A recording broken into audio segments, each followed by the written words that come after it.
आप NABARD grade A course में enrol कर सकते हैं, जिसके लिए आप हमारी वेबसाइट पे इनरोल कर सकते हैं। साथ ही साथ examizon1.o@gmail.com पे आप मेल कर सकते हैं। साथ ही साथ इस नंबर पे आप कॉल कर सकते हैं। देखिए, नाबार्ड ग्रेड ए कोर्स, इसमें 3 पैकेज अवेलेबल हैं, package 1, package 2 and package 3। Package 1 में सिर्फ वीडियोस एंड पीडीएफ हैं, पैकेज 2 में सिर्फ टेस्ट सीरीज है, जबकि पैकेज 3 में videos plus PDF and test series सब। हेलो दोस्तों, तो आप सभी को पता है कि नाबार्ड ग्रेड ए 2021 के लिए हम लोग ईएसआई, एआरडी और जनरल अवेयरनेस इसको कंप्लीट वे में कवर कर रहे हैं। इसमें ईएसआई, एआरडी इसको हम लोग पेड कोर्सेज में कवर कर रहे हैं, जबकि जनरल अवेयरनेस इसमें क्या होगा, मंथली करंट अफेयर्स हम लोग कवर करेंगे, जो कि पेड कोर्सेज के लिए और अनपेड कोर्सेज के लिए दोनों के लिए इंपॉर्टेंट है। आज की इस वीडियो में जनवरी मंथ के टॉप 100 क्वेश्चन कवर करेंगे।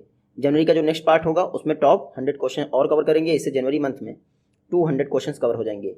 तो इस तरह से हम लोग नाबार्ड ग्रेड ए 2021 के लिए जनवरी टू जुलाई आपके जितने भी क्वेश्चन होते हैं, यानी 200 × 7 लगभग 1400 क्वेश्चन कवर करेंगे। ये वीडियो अवेलेबल है सभी के लिए, लेकिन जो पीडीएफ है वो सिर्फ पेड ग्रुप के लिए अवेलेबल है। साथ ही साथ इसका मॉक टेस्ट सिर्फ पेड ग्रुप वालों के लिए अवेलेबल है, यानी कि जिन्होंने नाबार्ड इनरोलमेंट के लिए फीस पे की है उनके लिए। पहला क्वेश्चन देखते हैं। उससे पहले मैं बता दूं आपको, अगर इसका आप मॉक टेस्ट सॉल्व करना चाहते हैं NABARD grade A enrolled course के अलावा, तो आप वेबसाइट पे जाइएगा, आपको 499 रुपीज़ में कोर्स सेक्शन में आपको इसका मॉक टेस्ट मिल जाएगा। पहला क्वेश्चन देखते हैं। इन परसूट ऑफ जस्टिस किसकी ऑटोबायोग्राफी है? इन परसूट ऑफ जस्टिस, ये जस्टिस राजेंद्र सच्चर की ऑटोबायोग्राफी है। ये देख लीजिए, ये हैं जस्टिस राजेंद्र सच्चर। याद होगा आपको 2006 में सच्चर कमेटी रिपोर्ट आई थी, जिसने इंडिया में मुस्लिमों की सोशल इकोनॉमिक कंडीशन को बताया था। तो वही हैं आपके जस्टिस राजेंद्र सच्चर। इनकी ऑटोबायोग्राफी का नाम है इन परसूट ऑफ जस्टिस। एग्जाम में कई बार पूछता है कि सच्चर कमेटी रिपोर्ट किस कम्युनिटी पर आधारित थी, तो मुस्लिमों पर आधारित थी। 2006 में आई थी justice Rajendra Sachar. Next question है, किस स्टेट गवर्नमेंट द्वारा एक बिल पास किया गया है ताकि स्टेट रन जितने भी मदरसाज हैं उनको जनरल स्कूल में बदल दिया है? तो असम गवर्नमेंट ने एक बिल पास किया है। अब स्टेट में चलने वाले यानी राज्य सरकार द्वारा संचालित जितने भी मदरसाज हैं उनको जनरल स्कूल में चेंज कर दिया जाएगा। ये देख लीजिए, असम गवर्नमेंट ने बिल पास किया है ताकि राज्य द्वारा संचालित जितने भी मदरसाज हैं उनको जनरल स्कूल में चेंज कर दिया है।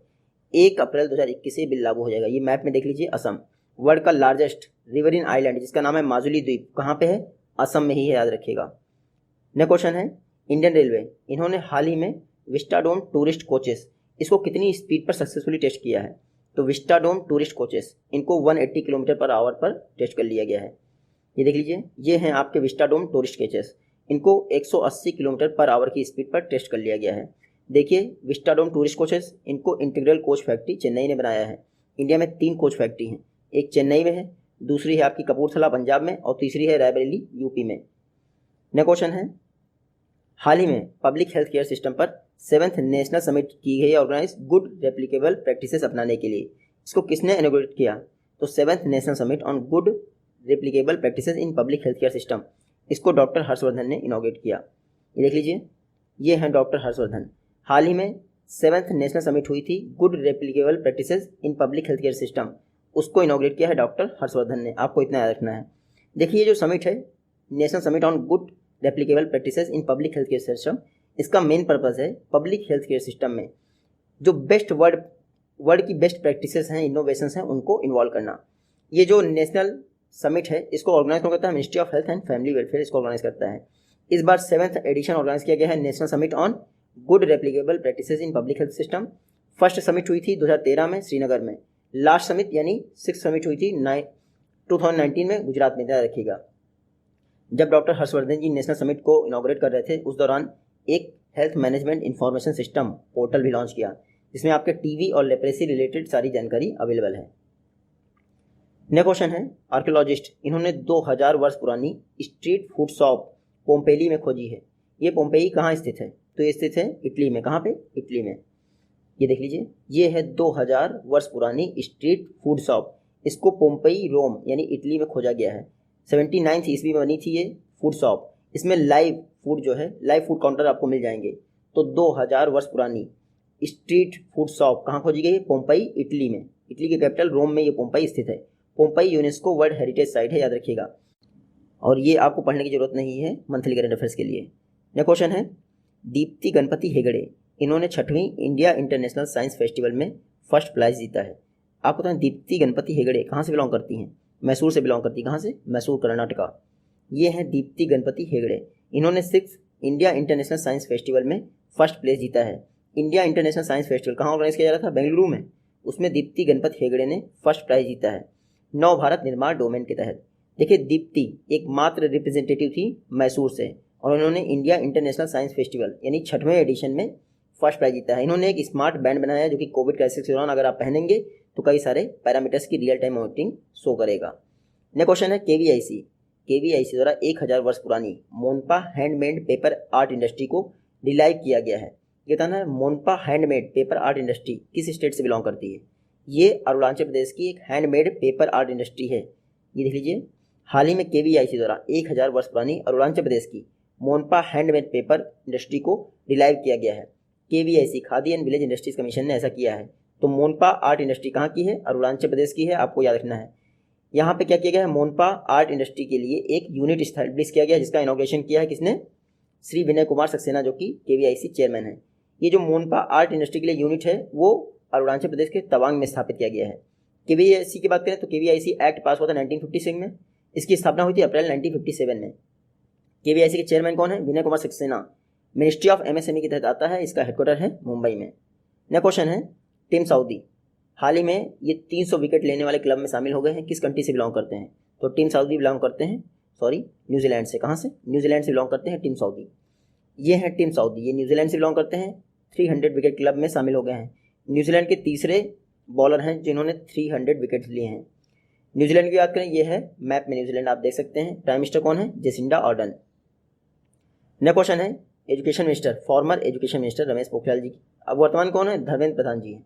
रमेश पोखरियाल जी ने एक फाउंडेशन स्टोन लेट डाउन किया है टी हैन आईआईटी का। टी हैन आईआईटी किस इंडियन स्टेट में सिटी में इनॉग्रेट किया है? तो टी हैन आईआईटी हैदराबाद में इसको इनॉग्रेट किया गया है। ये देख लीजिए, हाल ही में रमेश पोखरियाल निशंक जी ने टी हैन आईआईटी हैदराबाद कैंपस में टी हैन को फाउंडेशन स्टोन ले डाउन किया गया है। टी हैन क्या है? जो ऑटोनॉमस नेविगेशन सिस्टम इंडिया में बनेगा उसके लिए एक टेस्ट बेड होगा। तो इंडिया का पहला test bed for autonomous navigation system कहाँ पे स्थापित किया गया है? हैदराबाद में, याद रखिएगा। इसमें टोटल 135 करोड़ की लागत आई है और आईआईटी हैदराबाद के सहयोग से इसको स्थापित किया गया है। ये जो टी हैन है autonomous test bed system India का नेविगेशन फैसिलिटीज़ के लिए, इसको मिशन और इंटरडिसिप्लिनरी साइबर फिजिकल सिस्टम के तहत स्थापित किया गया है। National mission on interdisciplinary cyber physical system 2018 में लॉन्च किया गया था। 5 वर्ष के लिए मिशन था। टोटल 3660 करोड़ रुपए एलोकेट किए गए थे। तो national mission on interdisciplinary cyber physical system याद रखिएगा। नेक्स्ट क्वेश्चन है कैबिनेट द्वारा हाल ही में multi modal logistic and transport hub कहाँ पर डेवलप करने की घोषणा की गई है? तो कैबिनेट ने कहा है कि वो नोएडा में एक multi modal logistic transport hub develop करेगा। नोएडा में क्यों करेगा? क्योंकि नोएडा में दोनों ईस्टर्न और वेस्टर्न डेडिकेटेड फ्रेट कॉरिडोर गुजरते हैं। तो यूनियन कैबिनेट ने पास कर दिया है कि यूपी के ग्रेटर नोएडा में multi modal logistic and transport hub develop किया जाएगा। नेक्स्ट क्वेश्चन है आईआईएम संभलपुर, इसका फाउंडेशन स्टोन किसने ले डाउन किया है? तो आईआईएम संभलपुर इसका फाउंडेशन स्टोन ले डाउन किया है प्राइम मिनिस्टर मोदी ने। किसने? प्राइम मिनिस्टर मोदी जी ने। ये देख लीजिए, प्राइम मिनिस्टर मोदी जी ने आईआईएम संबलपुर जो कि ओडिशा में है उसका फाउंडेशन स्टोन ले डाउन कर दिया है। आईआईएम संबलपुर इंडिया का पहला आईआईएम होगा जहां पर फ्लिप्ड क्लासरूम होगी। तो ये ओडिशा में इनॉग्रेट किया गया है। ओडिशा में ही वर्ल्ड का लार्जेस्ट हॉकी स्टेडियम बन रहा है राउरकेला में। कहाँ पे? राउरकेला में। नेक्स्ट क्वेश्चन है हाल ही में इंडियन रेलवे द्वारा रेगुलर सप्लायर का स्टेटस प्राप्त करने वाली इंडिया की पहली प्राइवेट कंपनी कौन बन गई है? तो JSPL जिंदल स्टील जो लिमिटेड है वो इंडियन रेलवे द्वारा रेगुलर सप्लायर का स्टेटस प्राप्त करने वाली इंडिया की पहली प्राइवेट कंपनी बन गई है। जिंदल स्टील एंड पावर ये इंडिया की पहली प्राइवेट कंपनी बन गई है जिसने इंडियन रेलवे से रेगुलर सप्लायर का स्टेटस प्राप्त किया है। रेगुलर सप्लायर मतलब देखिए इंडियन रेलवे के लिए रेलवे लाइन का यूज़ होता है। तो इंडियन रेलवे ने हाल ही में Jindal steel and power limited को रेगुलर सप्लायर का स्टेटस दे दिया है। यानी कि ये जो रेलवे लाइन बनाता है वो क्वालिटी वाइज ठीक है। JSPL के विषय में जानने की जरूरत नहीं है हमें। इंडियन रेलवे याद रखिएगा 1853 में इंडिया में पहली ट्रेन चली थी। लॉर्ड डलहौजी उस समय इंडिया के गवर्नर जनरल थे। कहाँ से चली थी कहाँ तक? मुंबई से थाने। डेली करंट अफेयर्स में कितनी बार कवर किया मैंने। नेक्स्ट क्वेश्चन है योगान 33 एक रिमोट सेंसिंग सैटेलाइट है, किसने लॉन्च किया है? योगान 33 इसको लॉन्च किया है चाइना ने। किसने? चाइना ने किससे लॉन्च किया? कौन से रॉकेट से? ये इंपॉर्टेंट है। लॉन्ग मार्च 4C। तो योगान 33 एक सैटेलाइट है जिसको चाइना ने लॉन्ग मार्च 43 से लॉन्च किया है। देखिए चाइना वर्ल्ड की सेकंड कंट्री बन गई है जिसने लूनर सरफेस पर यूएस यानी अमेरिका के बाद अपना फ्लैग झंडा फहराया है। तो लॉन्ग मार्च 4C ये चाइना का रॉकेट है जिसे योगान 33 को लॉन्च किया गया है। चाइना के विषय में आप पढ़ लीजिएगा, वो इंपॉर्टेंट नहीं है। नेक्स्ट क्वेश्चन है मयिलादुथुरई ये किस स्टेट का 38th डिस्ट्रिक्ट बना है? तो नाम से ही आप समझ सकते हैं मयिलादुथुरई ये तमिलनाडु का 38वां डिस्ट्रिक्ट बना है। ये देख लीजिए, तमिलनाडु के चीफ मिनिस्टर C.K. पलानीस्वामी इन्होंने अनाउंस किया कि मयिलादुथुरई 38th डिस्ट्रिक्ट होगा तमिलनाडु का। बस इतना ही इंपॉर्टेंट है। मैं बता दूं तमिलनाडु इनलैंड फिशरीज के प्रोडक्शन में इंडिया में टॉप पे है। पहले जो है आंध्र प्रदेश टॉप पे था, लेकिन फिर इनलैंड फिशरीज के मामले में तमिलनाडु ने इसको पीछे छोड़ दिया और मार्केट बरोइंग में भी तमिलनाडु टॉप पे है। बाकी आप पढ़ना चाहें कि Anamalai tiger reserve wildlife sanctuary यहीं पे है। इंडिया की फर्स्ट न्यूट्रिनो ऑब्जर्वेटरी कहाँ बन रही है? तमिलनाडु के थेनी डिस्ट्रिक्ट में बन रही है, जिसकी वजह से केरल का मथिकेतन सोलर नेशनल पार्क बहुत ज़्यादा फेमस है। Global Pravasi Rishta portal mobile app किसने लॉन्च किया है? तो इसको लॉन्च किया है V Muraleedharan, minister of state for external affairs ministry हैं वी मुरलीधरन जी। ये देखिए इन्होंने ग्लोबल प्रवासी रिश्ता पोर्टल और मोबाइल ऐप लॉन्च किया है इंडियन डायस्पोरा के लिए, ताकि पूरे विश्व में जहाँ भी इंडियन डायस्पोरा रहता है वो आपस में एक दूसरे को कनेक्ट कर सके। तो याद रखिएगा वी मुरलीधरन, इन्होंने ग्लोबल प्रवासी रिश्ता मोबाइल ऐप और पोर्टल लॉन्च किया है। देखिए 9 जनवरी हर वर्ष 9 जनवरी को आपका प्रवासी भारतीय दिवस मनाया जाता है। क्यों? क्योंकि 9 जनवरी 1915 को जो हमारे महात्मा गांधी जी थे वो साउथ अफ्रीका से इंडिया आए थे, इसीलिए उनकी याद में प्रवासी भारतीय दिवस मनाया जाता है। अटल बिहारी वाजपेयी जी ने इसकी शुरुआत की थी। नेक्स्ट क्वेश्चन है प्रधानमंत्री मोदी द्वारा हाल ही में कितने लाइट हाउस प्रोजेक्ट की आधारशिला रखी गई है? तो प्रधानमंत्री मोदी द्वारा हाल ही में 6 लाइट हाउस प्रोजेक्ट की आधारशिला रखी गई है। ये देख लीजिए, प्राइम मिनिस्टर मोदी जी द्वारा हाल ही में 6 लाइट हाउस प्रोजेक्ट की आधारशिला रखी गई है GHTC इंडिया प्रोग्राम के तहत। GHTC मतलब global housing technology challenge India. इसके तहत 6 लाइट हाउस प्रोजेक्ट की आधारशिला रखी गई है इंदौर, राजकोट, चेन्नई, रांची, अगरतला और लखनऊ में। देखिए हर लाइट हाउस प्रोजेक्ट के लिए 1000 हाउसेस एलोकेट किए गए, याद रखिएगा। Ministry of housing and urban affairs का प्रोजेक्ट है light house project, GHTC India, ये ministry of housing and urban affairs का प्रोजेक्ट है। तो 6 लाइट हाउस प्रोजेक्ट इनके तहत 1000 ईच यानी 6000 घर भी बनाए जाएंगे। 6 डिफरेंट प्लेसेस हैं, याद रखिएगा। इसमें 54 टेक्नोलॉजीज का यूज किया जाएगा। नेक्स्ट क्वेश्चन है 1 ट्रिलियन मार्केट कैपिटल, इंडियन रुपये की बात करते हैं, 1 ट्रिलियन मार्केट कैपिटल क्रॉस करने वाली इंडिया की पहली 2 व्हीलर कंपनी कौन बन गई है? तो ये बन गई है बजाज ऑटो। बजाज ऑटो सिर्फ इंडिया की ही नहीं, वर्ल्ड की भी फर्स्ट 2 व्हीलर कंपनी बन गई है जिसने 1 ट्रिलियन मार्केट कैपिटल क्रॉस किया है। रुपीज़ की बात करें तो पिछले साल 11% की ग्रोथ दिखाई है बजाज ऑटो ने। तो इंडिया की फर्स्ट 2 व्हीलर कंपनी है जिसने 1 ट्रिलियन इंडियन रुपये मार्केट कैपिटल अचीव किया है। बजाज ऑटो का हेडक्वार्टर है पुणे में, याद रखिएगा। नेक्स्ट क्वेश्चन है हाल ही में इंडिया का डिप्टी इलेक्शन कमिश्नर किसे अपॉइंट किया गया है? तो उमेश सिन्हा जी को इंडिया का डिप्टी इलेक्शन कमिश्नर, उप चुनाव आयुक्त अपॉइंट किया गया है। ये हैं उमेश सिन्हा जी। देखिए अशोक लवासा जो पहले थे उनको अब ADB में वाइस प्रेसिडेंट बना दिया गया है।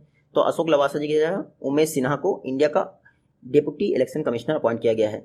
देखिए इलेक्शन कमीशन की बात करें, इसमें चीफ इलेक्शन कमीशन होता है जो कि संवैधानिक पद है। बाकी जो 2 इलेक्शन कमिश्नर होते हैं ये कभी भी हटाए जा सकते हैं। हालांकि चीफ इलेक्शन कमिश्नर कभी हटाया नहीं जा सकता है, उसके लिए आपको रिजोल्यूशन लाना पड़ेगा लोकसभा और राज्यसभा दोनों में। इलेक्शन कमीशन ऑफ इंडिया की बात करें, आर्टिकल 324 के तहत इसकी स्थापना की गई थी। 25 जनवरी 1950 को इलेक्शन कमीशन की स्थापना हुई थी, इसीलिए नेशनल वोटर्स डे मनाया जाता है। देखिए याद रखिए आप, इलेक्शन कमीशन का हेडक्वार्टर कहाँ है? नई दिल्ली में। वर्तमान में जो 23rd chief election commissioner of India है वो कौन है? सुनील अरोड़ा। एग्जाम में कई बार पूछते हैं इंडिया के फर्स्ट चीफ इलेक्शन कमिश्नर कौन थे? सुकुमार सेन। कौन थे? सुकुमार सेन। इंडिया की फर्स्ट फीमेल इलेक्शन कमिश्नर कौन थी? चीफ इलेक्शन कमिश्नर, तो V Rama Devi. Election commissioner जो होते हैं उनकी मैक्सिमम वो 65 ईयर तक अपॉइंट किया जा सकते हैं या फिर 6 ईयर के लिए। नेक्स्ट क्वेश्चन है 2020 के एमिनेंट इंजीनियर अवार्ड से किसको सम्मानित किया गया है? तो eminent engineer of the year award से सम्मानित किया गया है विनोद कुमार यादव को। किसको? विनोद कुमार यादव को। ये देख लीजिए, ये है विनोद कुमार यादव। इंडियन जो रेलवे बोर्ड था उसके फर्स्ट चेयरमैन एंड CEO थे विनोद कुमार यादव। फर्स्ट CEO थे, चेयरमैन तो पहले से थे। इनको 2020 के एमिनेंट इंजीनियर अवार्ड से सम्मानित किया गया है। किसने सम्मानित किया है? Institute of engineering and technology. Indian railway में इनके योगदान के लिए इनको eminent engineer of the year award 2020 से सम्मानित किया गया है विनोद कुमार यादव जी को। Institute of engineering and technology नई दिल्ली में स्थित है। 1871 में इसकी स्थापना हुई थी। यह क्वेश्चन है हाल ही में कैबिनेट द्वारा किस मिसाइल सिस्टम को एक्सपोर्ट करने के लिए अप्रूवल दिया गया है? तो आकाश मिसाइल सिस्टम को अब एक्सपोर्ट करने के लिए अप्रूवल दे दिया है कैबिनेट ने। ये है आकाश डिफेंस मिसाइल सिस्टम, इसके एक्सपोर्ट की परमिशन दे दी है मोदी कैबिनेट ने। आकाश सरफेस टू एयर मिसाइल है, 25 किलोमीटर तक हिट कर सकती है। आकाश को डीआरडीओ ने डेवलप किया है, short range surface to air missile है, याद रखिएगा 25 किलोमीटर। नेक्स्ट क्वेश्चन है, इंडिया कितने वर्षों के लिए APAP Asia protected area partnership का को चेयरपर्सन चुना गया है? तो इंडिया 3 वर्षों के लिए APAP का को चेयरपर्सन चुना गया है। देख लीजिए, इंडिया को अगले 3 वर्षों के लिए यानी नवंबर 2023 तक के लिए APAP Asia protected area partnership इसका को चेयरपर्सन चुना गया है।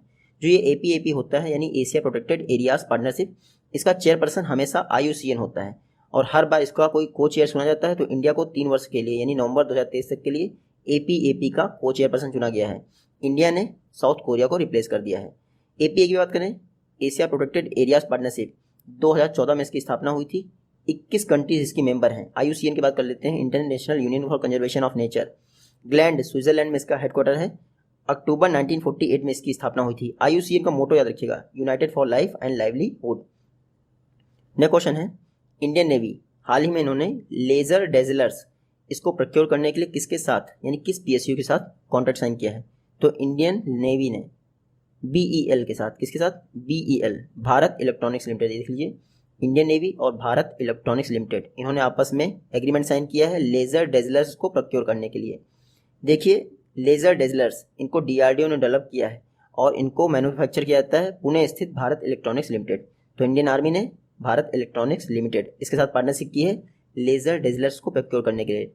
लेजर डेजलर्स क्या है? नॉन लीथर मेथड है, जो आपके सस्पिशियस व्हीकल्स होते हैं उनको डीएक्टिवेट करने के लिए या फिर वार्निंग देने के लिए। भारत इलेक्ट्रॉनिक्स लिमिटेड इंपॉर्टेंट है, 1954 में स्थापना हुई थी, बेंगलुरु में हेडक्वार्टर है। MV Gautama Bharat electronics limited के CMD हैं।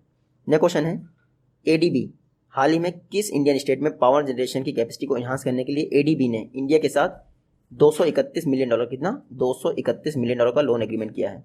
तो ADB द्वारा असम में पावर जनरेशन कैपेसिटी को एनहांस करने के लिए $231 मिलियन का लोन एग्रीमेंट किया गया है। एक्चुअली ये जो लोन एग्रीमेंट था काफ़ी समय से पहले किया गया था, लेकिन इसकी तीसरी ट्रांच रिसेंटली रिलीज़ की गई थी। तो टोटल $231 मिलियन का लोन एग्रीमेंट है असम में इलेक्ट्रिसिटी जनरेशन के लिए। देखिए, ADB ने किया है, तो ADB से जान लीजिए, एशियन डेवलपमेंट बैंक 1966 में स्थापना हुई थी। फिलीपींस मनीला के पास इसका हेडक्वार्टर है। 68 कंट्रीज इसकी मेंबर हैं। ADB के प्रेसिडेंट वापस बन गए हैं मत्सुगु अशोकावा, और मैंने अभी बताया आपको अशोक लवासा ADB के नए वाइस प्रेसिडेंट बने हैं। नेक्स्ट क्वेश्चन है, एग्री हैकाथॉन 2020 इसको किसने इनॉग्रेट किया है? तो एग्री हैकाथॉन 2020 इसको नरेंद्र सिंह तोमर जी ने इनॉग्रेट किया है। ये देख लीजिए, नरेंद्र सिंह तोमर द्वारा वर्चुअल तरीके से एग्री हैकाथॉन 2020 को इनॉग्रेट किया है। एग्री हैकाथॉन 2020 इसको किसने ऑर्गेनाइज किया है? Department of agriculture and cooperation and farmers welfare. देखिए, एग्री हैकाथॉन इसको IARI Indian agriculture research institute के साथ मिलकर department of agriculture and cooperation and farmer welfare ने ऑर्गेनाइज किया है। इंडिया का लार्जेस्ट वर्चुअल इवेंट है एग्रीकल्चर की हिस्ट्री में। 2 महीने तक चलेगा आपका एग्री हैकाथॉन, नई दिल्ली में ऑर्गेनाइज किया गया है। 3 राउंड होंगे, 24 विनर्स चुने जाएंगे एग्री हैकाथॉन की फील्ड के, 1 लाख का कैश प्राइज दिएगा। IARI ने एग्री हैकाथॉन को ऑर्गेनाइज किया है। ये 2020 में होना था, लेकिन 2021 में ऑर्गेनाइज किया गया है। IARI की बात करें, इंडियन एग्रीकल्चर रिसर्च इंस्टीट्यूट 1905 में स्थापना हुई थी, न्यू दिल्ली में हेडक्वार्टर है। डॉक्टर अशोक कुमार सिंह इसके डायरेक्टर हैं। नेक्स्ट क्वेश्चन है, पहली बार ICC टेस्ट टीम रैंकिंग में फर्स्ट प्लेस किसको मिला है? तो न्यूजीलैंड इसको पहली बार ICC टेस्ट टीम रैंकिंग में फर्स्ट प्लेस मिला है। बस इससे ज़्यादा इंपॉर्टेंट ये क्वेश्चन नहीं है, क्योंकि जनवरी का है। अगर पूछेंगे तो यही पूछेंगे कि first time ICC test team ranking में किसको फर्स्ट प्लेस मिला था? तो न्यूजीलैंड को मिला था फर्स्ट प्लेस। सेकंड नंबर पे ऑस्ट्रेलिया था और थर्ड नंबर पे इंडिया था। ICC देख लीजिए, हेडक्वार्टर है दुबई में। चेयरपर्सन कौन बने हैं? ग्रेग बार्कले, जो कि न्यूजीलैंड से बिलोंग करते हैं। ये रिसेंटली अपॉइंट हुए हैं, इसलिए इंपॉर्टेंट है। ICC की स्थापना हुई थी 1909 में। मनु सावनी हट गए हैं, ये इंपॉर्टेंट नहीं है। नेक्स्ट क्वेश्चन है, इसके द्वारा digital payment index, composite digital payment index बनाया गया है। तो RBI ने कंपोजिट डिजिटल पेमेंट इंडेक्स बनाया है। बाई एनुअली इसको रिलीज करेगा, यानी हर 6 महीने में RBI द्वारा डिजिटल पेमेंट इंडेक्स रिलीज किया जाएगा। मार्च 2018 में ये सेटअप किया गया था आपका डिजिटल पेमेंट इंडेक्स। अब RBI क्या करेगा? इसको हर 6 महीने में रिलीज करेगा। डिजिटल पेमेंट इंडेक्स 5 पैरामीटर्स पर आधारित है। पर्पस क्या है? कंट्री में डिजिटल पेनिट्रेशन को चेक करने के लिए ये डिजिटल पेमेंट इंडेक्स आरबीआई ने लॉन्च किया है। आरबीआई की बात कर लेते हैं तो आरबीआई एक्ट 1934 पास हुआ था हिल्टन यंग कमीशन की सिफारिश पर। उसी के द्वारा आरबीआई की स्थापना 1 अप्रैल 1935 को कोलकाता में की गई थी। बाद में 1937 में आरबीआई का हेडक्वार्टर मुंबई ट्रांसफर कर दिया गया था। देखिए आरबीआई का नेशनलाइजेशन हुआ था 1949 में, और जो शेड्यूल कमर्शियल बैंक होती हैं वो आरबीआई एक्ट 1934 की सेकंड शेड्यूल में लिस्टेड होती हैं। 1949 में बैंकिंग रेगुलेशन एक्ट भी पास किया गया था। आरबीआई के फर्स्ट गवर्नर थे ऑसबॉर्न स्मिथ, फर्स्ट भारतीय गवर्नर थे सी.डी. देशमुख। वर्तमान में आरबीआई के 25वें गवर्नर कौन है? शक्तिकांत दास। नेक्स्ट क्वेश्चन है ग्लोबल फैमिली डे, ये किस डेट को ऑब्जर्व किया जाता है? तो ये ऑब्जर्व किया जाता है आपका 1 जनवरी को, 1 जनवरी को ग्लोबल फैमिली डे ऑब्जर्व किया जाता है। क्यों? देखिए यूनाइटेड नेशन द्वारा 2000 में इसकी शुरुआत हुई थी, 1 जनवरी 2000 से इसकी शुरुआत हुई थी ग्लोबल फैमिली डे, क्योंकि सदी ने अपना 100 वर्ष कंप्लीट किया था, इसीलिए ग्लोबल फैमिली डे 1 जनवरी से मनाया जाता है। नेक्स्ट क्वेश्चन देख लेते हैं। फसाई ने 2021 में जो हमारे ऑयल और फैट्स होते हैं उसमें ट्रांस फैटी एसिड्स की लिमिट्स क्या तय की है? तो 2021 में ट्रांस फैटी एसिड्स इनकी लिमिट होगी ऑयल और फैट्स में कितनी? 3%। बाद में आपको 1% और कम करनी है 2022 में। ये देख लीजिए food safety and standard authority of India फसाई ने 2021 तक जो ट्रांस फैटी एसिड्स की लिमिट होती है ऑयल और फैट्स में उसको 3% करने के लिए कहा है। 2022 तक इसे 2% होनी चाहिए। तो याद रखिएगा ऑयल और फैट्स में ट्रांस फैटी एसिड्स की लिमिट 2022 तक 2% करनी है। हालांकि वर्तमान में ये 5% है, तो 2021 जैसे समाप्त होगा तो आपको 3% कंट्रोल करना पड़ेगा। देखिए 2011 में ट्रांस फैटी एसिड्स इनकी लिमिट डिस्क्राइब की गई थी, तब ये 10% तक अलाउ थे। हालांकि 2022 तक इनको कितना करना है? 2%। WHO का कहना है कि ट्रांस फैटी एसिड से हार्ट अटैक आते हैं, इसलिए 2023 तक ट्रांस फैटी एसिड्स का एलिमिनेशन करना है वर्ल्ड से। Food safety and standard authority of India की बात करें, ये एक स्टैच्यूटरी बॉडी है ministry of health and family welfare के तहत। याद रखिएगा मिनिस्ट्री इसकी 2011 में इसकी स्थापना हुई थी। हालांकि जो फूड सिक्योरिटी एक्ट है वो कब पास हुआ था? 2006 में। नेक्स्ट क्वेश्चन है नेशनल मेट्रोलॉजिकल कॉन्क्लेव 2021 किसने इनॉग्रेट किया? तो नेशनल मेट्रोलॉजी कॉन्क्लेव इसको इनॉग्रेट किया है आपके प्राइम मिनिस्टर मोदी जी ने। किसने? प्राइम मिनिस्टर मोदी जी ने। देख लीजिए वर्चुअल तरीके से national metrology conclave PM Modi ने इनॉग्रेट किया। नेशनल मेट्रोलॉजी कॉन्क्लेव 2021 इसको किसने ऑर्गेनाइज किया है? तो CSIR के नेशनल फिजिकल लेबोरेटरी नई दिल्ली ने इसको ऑर्गेनाइज किया। जो नेशनल मेट्रोलॉजिकल कॉन्क्लेव है इसका थीम क्या है? Metrology for the inclusive growth of the nation. याद रखिएगा क्या theme? Metrology for the inclusive growth of the nation. Council of scientific and industrial research यानी CSIR, इसके प्रेसिडेंट हमेशा प्राइम मिनिस्टर होते हैं। 1942 में इसकी स्थापना की गई थी जब क्विट इंडिया मूवमेंट शुरुआत हुई थी। क्विट इंडिया मूवमेंट मुंबई के गोवलिया टैंक चौक मैदान से स्टार्ट हुई थी। क्विट इंडिया मूवमेंट की याद रखिएगा। डाटा जनरल कौन है? CSIR के शेखर सी मांडे। नेक्स्ट क्वेश्चन है इंटरनेशनल गीता महोत्सव जो कि हरियाणा के कुरुक्षेत्र में स्टार्ट किया गया है, इसको किसने इनॉग्रेट किया है? तो इंटरनेशनल गीता महोत्सव इसको इनॉग्रेट किया है जयराम ठाकुर। इसलिए ये क्वेश्चन इंपॉर्टेंट है क्योंकि जयराम ठाकुर हिमाचल प्रदेश के चीफ मिनिस्टर थे, लेकिन हरियाणा के कुरुक्षेत्र में इन्होंने इंटरनेशनल गीता महोत्सव का इनॉग्रेशन किया। तो देखिएगा हिमाचल चीफ मिनिस्टर जयराम ठाकुर ने इंटरनेशनल गीता महोत्सव इसका इनॉग्रेशन किया हरियाणा के कुरुक्षेत्र में। देखिए 2016 से इंटरनेशनल गीता महोत्सव ऑर्गेनाइज किया जा रहा है कुरुक्षेत्र हरियाणा में। हरियाणा की बात करें तो मैप में हरियाणा जो 4th खेलो इंडिया यूथ गेम है 2021 में हरियाणा को होस्ट करना था, लेकिन अब ये 2022 में होस्ट किए जाएंगे। हरियाणा गवर्नमेंट द्वारा किसान मित्र अपॉइंट किए गए हैं। किसान मित्र हरियाणा गवर्नमेंट ने अपॉइंट किए हैं, और हेल्थ यानी स्वास्थ्य मित्र राजस्थान ने अपॉइंट किए हैं, आरोग्य मित्र आंध्र प्रदेश ने अपॉइंट किए हैं। तो तीनों का अलग अलग याद रखिएगा। नेक्स्ट क्वेश्चन है Vajpayee the years that change India, और इसमें कोई डाउट नहीं है वाजपेयी जी ने इंडिया को पूरी तरह से चेंज कर दिया। देखिए इंदिरा गांधी के बाद भले ही उन्होंने इमरजेंसी लगाई थी, लेकिन इंदिरा गांधी के बाद वाजपेयी जी ऐसे लीडर थे जिन्होंने इंडिया को पूरी तरह से चेंज कर दिया। तो Vajpayee the years that change India ये बुक किसने लिखी है? तो आप एक बार देख लीजिए, ये बुक लिखी गई है आपके शक्ति सिन्हा द्वारा।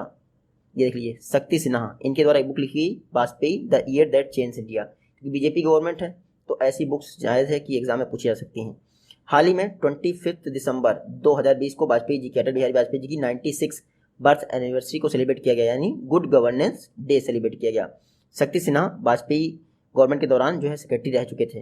उन्होंने बुक लिखी Vajpayee the years that change India. इस बुक को पेंगुइन रैंडम हाउस द्वारा पब्लिश किया जाएगा। ये बुक देख लीजिए शक्ति सिन्हा जी ने लिखी है। आप बोलोगे आप इतनी जल्दी में क्यों हो? जल्दी में इसलिए है क्योंकि बहुत सारा कंटेंट है। नेक्स्ट क्वेश्चन है मिनिस्ट्री ऑफ होम अफेयर्स। इन्होंने 1958 में जो अप्सवा एक्ट लागू हुआ था उसको 6 महीने के लिए किस स्टेट में बढ़ा दिया है? तो इस समय इंडिया में नागालैंड में ही अप्सवा लागू किया जा रहा है। तो बेझिझक यही लगा दीजिएगा नागालैंड। देखिए मिनिस्ट्री ऑफ होम अफेयर्स, इससे ज़्यादा नागालैंड में आफ्सपा एक्ट को लगा दिया गया है। तो नागालैंड 1963 से डिस्टर्ब्ड एरिया घोषित है। आफ्सपा एक्ट यहाँ पे लगा हुआ है। आफ्सपा एक्ट का पास हुआ था 1958 में। Arm forces special power act, इसके तहत क्या होता है, आर्म फोर्सेस को स्पेशल पावर्स मिल जाती हैं बिना इंक्वायरी बिना वारंट के छानबीन करने की। यहाँ तक कि आपको कई बार गोली भी मार देते हैं, लेकिन वो लेजिटिमेट नहीं है, आपका लायक मतलब कि लीगल नहीं है। नागालैंड की बात करें तो यहाँ का हॉर्निबल फेस्टिवल बहुत फेमस है। बाकी कैपिटल करेंसी का करें, करेंसी तो है ही नहीं, कैपिटल की बात करें। एडीबी, इन्होंने किस इंडियन स्टेट में हॉर्टिकल्चर एक्सपेंड करने के लिए $10 मिलियन का लोन दिया है? तो एडीबी द्वारा हिमाचल प्रदेश में हॉर्टिकल्चर को एक्सपैंड करने के लिए $10 मिलियन का लोन दिया गया है। ये देख लीजिए, हिमाचल प्रदेश में हॉर्टिकल्चर को एक्सपैंड करने के लिए एडीबी द्वारा $10 मिलियन का लोन दिया गया है। ये देखिएगा, एडीबी द्वारा प्रोजेक्ट रेडीनेस फाइनेंसिंग के तहत ये लोन दिया गया है। तो हिमाचल प्रदेश, ये मैप में देख लीजिए, ये है हिमाचल प्रदेश हॉर्टिकल्चर डेवलपमेंट, यानी जो आपके वेजिटेबल्स हैं, फ्रूट्स हैं, जो स्पाइसेस हैं, ये सब हॉर्टिकल्चर में आते हैं ना आपका, उसके डेवलपमेंट के लिए हिमाचल प्रदेश को $10 मिलियन का लोन दिया है। किसने? एडीबी ने। याद रखिएगा, हिमाचल प्रदेश के आप देख लीजिए, कुछ खास इंपॉर्टेंट नहीं है। ये जो हिमाचल प्रदेश के गवर्नर थे बंडारू दत्तात्रेय, अब ये हरियाणा के गवर्नमेंट बन गए हैं, इसलिए ये भी इंपॉर्टेंट नहीं है। एडीबी की बात करें तो असम के लिए इसने $231 मिलियन दिया था पावर जनरेशन के लिए, अभी पढ़ाया ना मैंने आपको। नया क्वेश्चन है, डीआरडीओ, इसने अपना 63rd फाउंडेशन डे किस दिन मनाया है? देखिए किस दिन मनाया वो बात अलग है, लेकिन डीआरडीओ की स्थापना हुई थी 1958 में, 1958 में स्थापना हुई थी। 1 जनवरी 1958 को डीआरडीओ का 63rd फाउंडेशन डे मनाया गया है। इस बार जो डीआरडीओ का फाउंडेशन डे था 2021 में, उसका थीम क्या था? एक्सपोर्ट, बस इतना ही थीम था, याद रखिएगा। तो आप देख लीजिए, आकाश मिसाइल सिस्टम, इसको एक्सपोर्ट करने की परमिशन भी मिल गई ना, तो डीआरडीओ का थीम था एक्सपोर्ट। कौन सा? 63rd फाउंडेशन डे मनाया गया है। देखिए, डीआरडीओ का scientist of the year award किसको मिला है? हेमंत कुमार पांडे को। नाम याद रखिएगा, हेमंत कुमार पांडे को डीआरडीओ का scientist of the year award मिला है। डीआरडीओ की बात करें, 1958 में स्थापना हुई थी। जी सतीश रेड्डी डीआरडीओ के चेयरपर्सन है। डीआरडीओ का हेडक्वार्टर न्यू दिल्ली में है, बेंगलोर में नहीं, याद रखिएगा। मोटो क्या है? Strength origin in knowledge. Next question है, इंडिया 8वीं बार यूएनएससी का नॉन परमानेंट मेंबर बना है, कितने वर्षों के लिए? तो यूएनएससी का नॉन परमानेंट मेंबर कोई भी कंट्री 2 वर्षों के लिए ही बनती है। इंडिया 8वीं बार बना है। इंडिया के साथ 4 और कंट्रीज़ को सिलेक्ट किया गया है, लेकिन आपको याद रखने की जरूरत नहीं, बस इतना याद रखिएगा। India United nation security council का अगले 2 वर्षों के लिए परमानेंट मेंबर बन गया है, 1 जनवरी 2021 से लेकर 31 दिसंबर 2022 तक के लिए। ये डेट याद रखिएगा।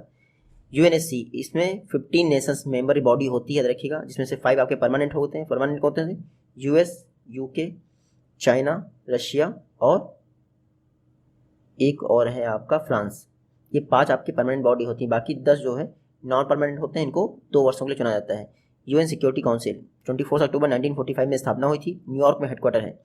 5 परमानेंट मेंबर होते हैं, आप यहाँ पढ़ लीजिए। 10 नॉन परमानेंट मेंबर होते हैं, जिनका सिलेक्शन 2 वर्षों के लिए होता है। इंडिया 2021-22 के लिए सिलेक्ट किया गया है।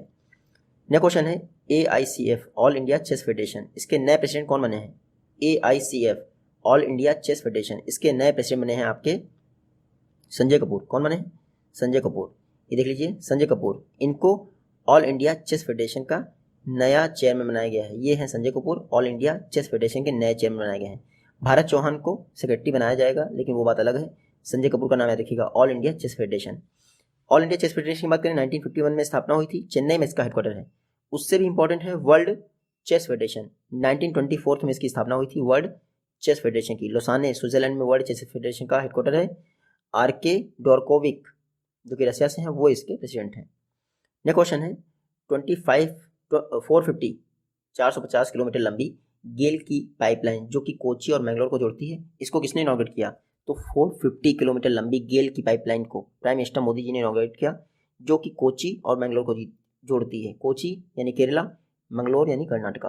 तो 450 किलोमीटर गैस पाइपलाइन जो कि गेल इंडिया लिमिटेड की थी, उसको पीएम मोदी ने इनॉग्रेट किया। देखिए, प्राइम मिनिस्टर मोदी जी का विजन है वन नेशन वन ग्रिड। इसके तहत 3000 करोड़ रुपए दिए गए हैं, ताकि ऑल ओवर इंडिया में एक ही ग्रिड डेवलप किया जाए। जैसे one nation one ration card हुआ, जीएसटी हुआ, तो पीएम मोदी जी का एक टारगेट अधिक है, 111 ज़्यादा करते हैं। देखिए, ये जो बाकी ये तो आपके लिए इंपॉर्टेंट है नहीं कि 12 million metric cubic metre per day जो है आपकी गैस की सप्लाई करेगा। गेल इंपॉर्टेंट है, gas authority of India limited, 1984 में स्थापना हुई थी। मनोज जैन इसके CMD हैं। यह क्वेश्चन है, पैब्लो सेसर, ये 51वें इफ्फी इंटरनेशनल ज्यूरी के हेड बने हैं। 51वें इंटरनेशनल जूरी के हेड बने हैं, ये किस कंट्री के फिल्म मेकर हैं? तो पब्लो सेसर, ये हैं अर्जेंटीनन फिल्म मेकर। ये देख लीजिए, अर्जेंटीना के फिल्म मेकर हैं पब्लो सेसर। 51वें इफ्फी इंटरनेशनल जूरी के हेड बने हैं। IFFI international film festival of India, ये कहाँ ऑर्गेनाइज होता है? गोवा में ऑर्गेनाइज होता है। इस बार 52वां एडिशन होगा 2021 में। इससे पहले 2020 में 51वां एडिशन हो चुका है। ये देख लीजिए, international film festival of India. 1952 में इसका फर्स्ट एडिशन हुआ था। गोवा में ही इसको ऑर्गेनाइज किया जाता है। इससे पहले जो इंटरनेशनल बात करें, इंटरनेशनल जूरी के हेड वो फ्रांस के पर्सन बने थे, लेकिन वो इंपॉर्टेंट नहीं है। पब्लो सेसर अर्जेंटीना से हैं, वो 51वें international film festival of India के जूरी मेंबर के हेड बने हैं। नेक्स्ट क्वेश्चन है इंडियन आर्मी जो है अपने इंडिया में लार्ज वाटर बॉडीज उनमें सर्विलांस के लिए हाई परफॉर्मेंस पेट्रोल बोट ये कितनी प्रोक्योर कर रहा है? तो इंडियन आर्मी द्वारा total 12 high performance petrol boat जो है प्रोक्योर की जा रही हैं, ताकि लार्ज वाटर बॉडीज में सर्विलांस कर सकें। देख लीजिए, जैसे पेंगोंग लेक हुई ईस्टर्न लद्दाख में, जहाँ पे चाइना और इंडिया का कॉन्फ्लिक्ट हो गया था, तो पेंगोंग लेक ऐसी ही लार्ज वाटर बॉडीज में सर्विलांस के लिए इंडियन आर्मी द्वारा 12 हाई परफॉर्मेंस पेट्रोल बोट जो है प्रोक्योर किया जाएगा। ये जो पेट्रोल बोट है इसको गोवा सीपीआर लिमिटेड द्वारा बनाया जाएगा, 2021 तक डिलीवर कर दिया जाएगा। गोवा सीपीआर लिमिटेड की बात करें 1957 में स्थापना हुई थी। सीएमडी हैं भरत भूषण नागपाल। नेक्स्ट क्वेश्चन है किस कंट्री की पार्लियामेंट द्वारा पाकिस्तानी वुमेन्स को स्कॉलरशिप प्रोवाइड करने के लिए मलाला यूसुफजई स्कॉलरशिप एक्ट पास किया गया है? तो Malala Yousafzai scholarship act US ने पास किया है। किसने? यूएस कांग्रेस, जिसको वहाँ की पार्लियामेंट कहते हैं, उसने मलाला यूसुफजई स्कॉलरशिप एक्ट पास किया ताकि पाकिस्तानी वुमेन्स को स्कॉलरशिप मिल सके। इसमें क्या होगा? 50% स्कॉलरशिप प्रोवाइड की जाएगी इस पाकिस्तान बेस्ड हायर एजुकेशन के लिए। यूएस एड ने ऐसा किया है, US agency for international development. 1961 में स्थापना हुई थी, वाशिंगटन डीसी में हेडक्वार्टर है। यूएस एड यूएस की संस्था है बेसिकली। नेक्स्ट क्वेश्चन है हाल ही में सेंट्रल गवर्नमेंट द्वारा मध्यकेतन 16 नेशनल पार्क इसके 0 to 1 किलोमीटर एरिया को इको सेंसिटिव जोन डिक्लेयर कर दिया गया है। आपको पता ना मध्यकेतन 16 नेशनल पार्क कहाँ स्थित है? तो अभी मैंने बताया आपको केरल में स्थित है। तमिलनाडु में आपकी थेनी ऑब्जर्वेटरी बन रही है, फर्स्ट न्यूट्रिनो ऑब्जर्वेटरी, उसकी वजह से मध्यकेतन 16 नेशनल पार्क बहुत चर्चा में था, जो कि केरल में स्थित है। ये देख लीजिए, मध्यकेतन 16 नेशनल पार्क, इसके 0 से 1 ईयर को 1 किलोमीटर एरिया को इको सेंसिटिव जोन डिक्लेयर कर दिया गया है। ये केरल में स्थित है, याद रखिएगा। Ministry of environment and forest climate change इसने डिक्लेयर किया है मध्यकेतन 16 नेशनल पार्क के 1 किलोमीटर दायरे को इको सेंसिटिव जोन। केरल में और कई सारे नेशनल पार्क हैं, साइलेंट वैली आपका, वेनाड वाइल्ड लाइफ सेंचुरी। उससे ज़्यादा इंपॉर्टेंट है केरल में आपकी एक वेमनाड लेक है, जो कि इंडिया की लॉन्गेस्ट रामसर साइट है। केरल द्वारा जेंडर इक्वलिटी का साउथ एशिया हब स्थापित किया जा रहा है यूएन वुमेन की मदद से। नेक्स्ट क्वेश्चन है Shri सिद्धिरुद्धा Swami ji railway station India का लॉन्गेस्ट रेलवे प्लेटफॉर्म बनने जा रहा है। आपको बताना श्री सिद्धिरुद्धा स्वामी जी रेलवे स्टेशन किस स्टेट में होगा? तो ये होगा कर्नाटका बेंगलुरु के पास जो हुबली रेलवे स्टेशन है, पहले इसका नाम था हुबली रेलवे स्टेशन, जिसका नाम है Shri सिद्धिरुद्धा Swami ji railway station. World का लॉन्गेस्ट प्लेटफॉर्म बनने जा रहा है, लगभग 1515 मीटर इसकी लंबाई होगी। अभी तक के कहाँ पे है वर्ल्ड का लॉन्गेस्ट प्लेटफॉर्म? वो गोरखपुर में, याद रखिएगा। देखिए कर्नाटक के, ये तो आपको रटने की जरूरत नहीं क्योंकि ये BS यदुरप्पा नहीं चेंज हुए, लेकिन वज्जू भाई वाला चेंज हो गए हैं। कर्नाटक में बेनाघट्टा बायोलॉजिकल पार्क है, बांदीपुर टाइगर रिजर्व है, ये भी याद रखिएगा। कर्नाटका में एलिफेंट की हाईएस्ट जनसंख्या पाई जाती है। फिर केरल में। नेक्स्ट क्वेश्चन है चौथी ग्लोबल आयुर्वेदा फेस्टिवल, जिसको कि सिस्सा द्वारा ऑर्गेनाइज किया जाता है, किस स्टेट में ऑर्गेनाइज किया गया? तो सिस्सा कहाँ स्थित है? केरल में ऑर्गेनाइज की गई है आपकी चौथी ग्लोबल आयुर्वेदा फेस्टिवल। ये देख लीजिए, centre for innovation in science and social action, इनके चौथी ग्लोबल आयुर्वेदा फेस्टिवल को कोच्चि केरला में ऑर्गेनाइज किया गया है, याद रखिएगा। इससे जो फर्स्ट हुई थी 2012 में हुई थी त्रिवेंद्रम में, सेकंड हुई है आपकी फिर कहाँ? कोचीन में। अब चौथी हुई है कोच्चि केरला में। क्या हुई है? आपकी 4th ग्लोबल आयुर्वेदा फेस्टिवल। इसको ऑर्गेनाइज करता है CISSA, centre for innovation in science and social action, Thiruvananthapuram में सिस्सा का हेडक्वार्टर है। नेक्स्ट क्वेश्चन है एशिया का first blue flag certified beach कौन सा बना था? तो चंद्रभागा बीच, जो कि ओडिशा में स्थित है, वो एशिया का फर्स्ट ब्लू फ्लैग सर्टिफाइड बीच था, याद रखिएगा। चर्चा में क्यों है? क्योंकि इंडिया में 8 नए ब्लू फ्लैग सर्टिफाइड बीच जो है घोषित किए गए हैं बीम्स प्रोग्राम के तहत। बीम्स मतलब beach environment and aesthetic management services. India में 8 नए ब्लू फ्लैग सर्टिफाइड बीच जो है अनाउंस किए गए हैं। ये ब्लू फ्लैग सर्टिफिकेशन कौन देता है? तो डेनमार्क स्थित संस्था है फाउंडेशन फॉर इन्वायरमेंट एजुकेशन। इसके द्वारा 33 पैरामीटर्स पर ब्लू फ्लैग सर्टिफिकेट दिया जाता है। एशिया का फर्स्ट ब्लू फ्लैग सर्टिफिकेट बीच कौन था? चंद्रभागा बीच।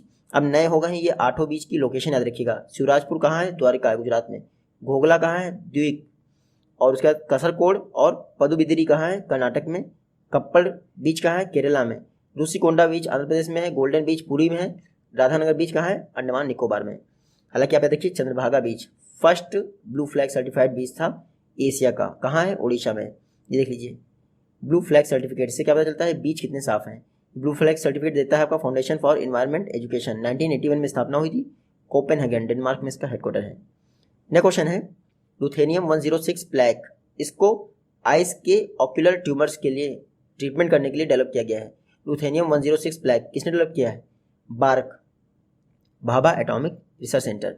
इन्होंने आई कैंसर थेरेपी डेवलप की है जिसमें लुथेनियम 106 प्लैग का यूज़ किया जाता है ऑक्यूलर ट्यूमर्स को ट्रीट करने के लिए। तो भाभा के डिपार्टमेंट ऑफ एटॉमिक एनर्जी इन्होंने लुथेनियम 106 प्लैग को डेवलप किया है जो कि आई कैंसर थेरेपी में यूज़ किया जाएगा। बार्क की बात करें 1954 में स्थापना हुई थी फर्स्ट 5 ईयर प्लानिंग में। डॉक्टर अजित कुमार मोहंती इसके डायरेक्टर है। मोटो क्या है? Atom in the service of nation. Bhabha की एम्प्लॉयज़ की सैलरी नहीं निकल पा रही है। नेक्स्ट क्वेश्चन है फ्रेट बिजनेस डेवलपमेंट पोर्टल हाल ही में फ्रेट कस्टमर्स के लिए किसने लॉन्च किया है? फ्रेट बिजनेस डेवलपमेंट पोर्टल ये लॉन्च किया है पीयूष गोयल जो कि हमारे रेलवे मिनिस्टर हैं। हालांकि अब मिनिस्ट्री चेंज हुई लेकिन रेलवे मिनिस्टर कोई और बन गया है। पीयूष गोयल अब कॉमर्स इंडस्ट्री मिनिस्टर है, टेक्सटाइल मिनिस्टर है और एक और ministry of food processing industry भी पीयूष गोयल के पास चली गई है। तो फ्रेट बिजनेस डेवलपमेंट पोर्टल ये किसने लॉन्च किया है? पीयूष गोयल जी ने लॉन्च किया है। फ्रेट कस्टमर्स जितने भी होंगे वो एक पोर्टल पर आ पाएंगे। देखिए जो इंडियन रेलवे बोर्ड है उसके पहले सीईओ कौन बने हैं? सुनीत शर्मा, ये याद रखिएगा। चेयरमैन एंड सीईओ, चेयरमैन तो पहले से भी अपॉइंट होता था जब विनोद कुमार यादव जी बने थे, लेकिन पहले सीईओ बने हैं रेलवे बोर्ड के सुनीत शर्मा जी। नेक्स्ट क्वेश्चन है 5 दिनों से चलने वाले नेशनल फोक डांस फेस्टिवल इसको कहाँ ऑर्गेनाइज किया गया? तो नेशनल फोक डांस फेस्टिवल इसको ऑर्गेनाइज किया गया है जम्मू कश्मीर में। कहाँ पे? जम्मू कश्मीर में। देख लीजिए 5 दिनों तक चलने वाले नेशनल फोक डांस फेस्टिवल इसको जम्मू कश्मीर में ऑर्गेनाइज किया गया है। पटियाला स्थित नॉर्थ जोन कल्चरल सेंटर इसके द्वारा इसको ऑर्गेनाइज किया गया है जो कि मिनिस्ट्री ऑफ कल्चर का पार्ट है। जम्मू कश्मीर की बात करें तो 31 अक्टूबर 2019 को जम्मू कश्मीर आर्टिकल 370 एबॉलिश हो गया था। उसके बाद जम्मू कश्मीर बन गया था। अब ये एक यूटी है। फर्स्ट लेफ्टिनेंट गवर्नर कौन थे? जीसी मुर्मू थे, याद रखिएगा, जो कि वर्तमान में कैग है। जम्मू कश्मीर में दाचीगम नेशनल पार्क है, किश्तवाड़ नेशनल पार्क है। बाकी जो हेमिस नेशनल पार्क पहले जम्मू कश्मीर में था अब वो कहाँ चला गया है? लद्दाख में चला गया क्योंकि लद्दाख दूसरी यूनियन टेरिटरी हो गई है। नेक्स्ट क्वेश्चन है गवर्नमेंट ऑफ इंडिया द्वारा आंध्र प्रदेश में डिस्ट्रिक्ट रोड और हाईवे रोड नेटवर्क को बेहतर करने के लिए $646 मिलियन का लोन एग्रीमेंट किससे किया गया है? तो 2 लोन एग्रीमेंट किए गए हैं $646 मिलियन के। किसके साथ? न्यू डेवलपमेंट बैंक जिसको आप ब्रिक्स बैंक के नाम से जानते हैं उसके साथ। देख लीजिए गवर्नमेंट ऑफ इंडिया ने 2 लोन एग्रीमेंट साइन किए हैं न्यू डेवलपमेंट बैंक के साथ। लोन एग्रीमेंट का अमाउंट है $646 मिलियन। ये जो $646 मिलियन है इसमें पहले आंध्र प्रदेश में ब्रिजेस को बनाने में उनके रिकंस्ट्रक्शन में यूज़ किया जाएगा।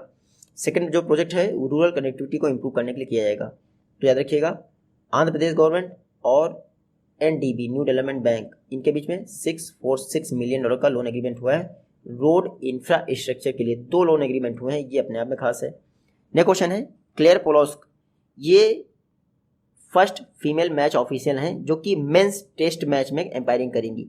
किस कंट्री से बिलोंग करती हैं? क्लेयर पोलोस्क ऑस्ट्रेलिया से बिलोंग करती हैं। कहाँ से? ऑस्ट्रेलिया से। देख लीजिए ये हैं क्लेयर पोलोस्क। मेंस टेस्ट मैच में एम्पायरिंग करने वाली फर्स्ट फीमेल एम्पायर हो गई, याद रखिएगा। ये 4th एम्पायर के रोल के लिए चुनी गई हैं। इंडिया और ऑस्ट्रेलिया के बीच में टेस्ट हो रहा था उसमें ये चुनी गई है। नाम याद रखिएगा Claire Polosak, first female umpire in a men's match. Next question है फ्लाईबिग इंडिया की न्यूएस्ट एयरलाइन है जिसने अपने ऑपरेशन स्टार्ट कर दिए हैं। ये किसके द्वारा फाउंडेड थी? तो फ्लाईबिग को स्थापित किया था संजय मांडवी जी ने।